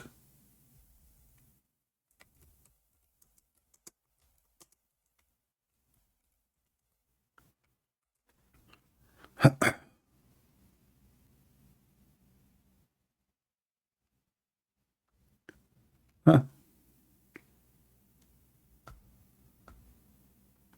Yeah, this is January here.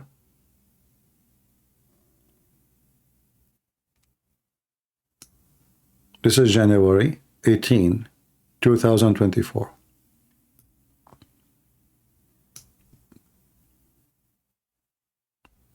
Go read it.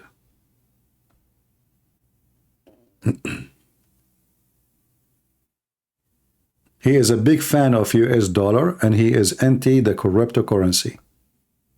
And he will ban it. What you will do then? You don't even know where's your money. Where is your money? Where is your money exactly? Which bank? Where we can find it? Where you can cash it?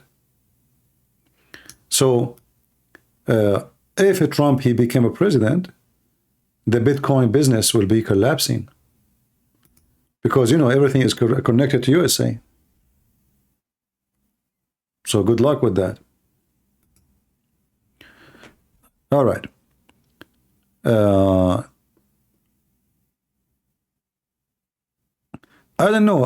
What I saw, what I understood, he spoke that he is a fan of US dollar and he is against all corrupto or like those kind of virtual currency. He did. He's not only against one thing, no. You know, Trump plus Bitcoin. You see the word Bitcoin? Facebook, Libra, etc., blah, blah, blah. So it is what he said.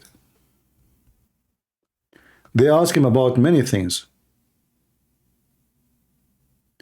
In fact, he said that Bitcoin is a scam. He said that. Bitcoin is a scam. This is what Trump... So this guy, if he becomes the president, and most likely he will, you know, then what you would do?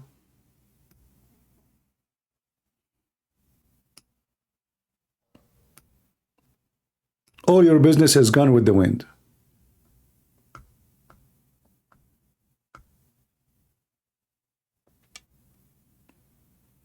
And he said it clear. He said it's a scam.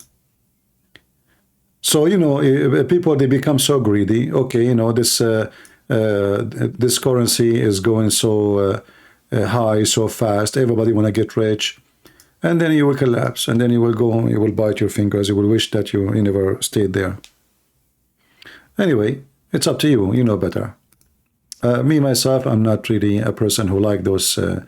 I don't know what is who is there, who is in control, who is stealing your money, who can take your money, who is in control of the server.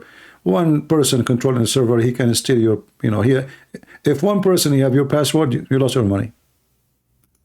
Which means if a hacker, he hack your username and password, you lost everything. So, anyway, I'm not an economy expert. But for me, I believe that investment have to be in something real, you know, something real, something you can hold into, something have a physical existence. Anything else is just in the wind, right? Yeah. And, you know, people, they are greedy. Everybody want to be rich. Then when you are greedy, you collapse.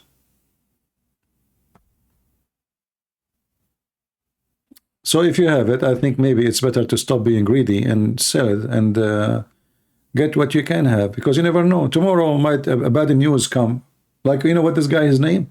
I forgot the name. The guy, he took, I don't know how many, a million, 400 million? I don't know. I mean, look how easy. I mean, the dollar, they're talking about what? How this guy, he become so rich? So later, suddenly, this currency collapse. People who have hundreds, millions of dollars, it's gone with the wind. Where you go now? There's nothing. How you can take it back? At least banks, they have guarantee, the government, etc. They have asset, they have building, they have a property, they have mortgage, they have many things. You know, you can go after them. You can get at least a million number of the money. Those, they don't know where they are. Who are they? You don't know. Yeah, Bankman. Even his name is Bankman. Bankman. He's made for this, huh? His name is made for that. Yeah. And you know, I heard the news about like China and India and the end of the dollar, and all of this is garbage. Here we go. India is coming back to the dollar. Russia itself, their money is in the dollar. Emirat, Bahrain, Qatar, Saudi Arabia, their money in the dollar. The Chinese. So you hear a lot of news about fighting the dollars. They want, you know, they are using, you know, joining BRICS, and it's not going to work, because simply the dollar is the storage of wealth of all countries in the world, and they cannot get rid of it. They cannot. It's like, you know, mission is impossible. Good luck with that. Anyway, I want to say thank you all for being here. May the Lord bless you. And until we see you soon again, God is good. So is Jesus.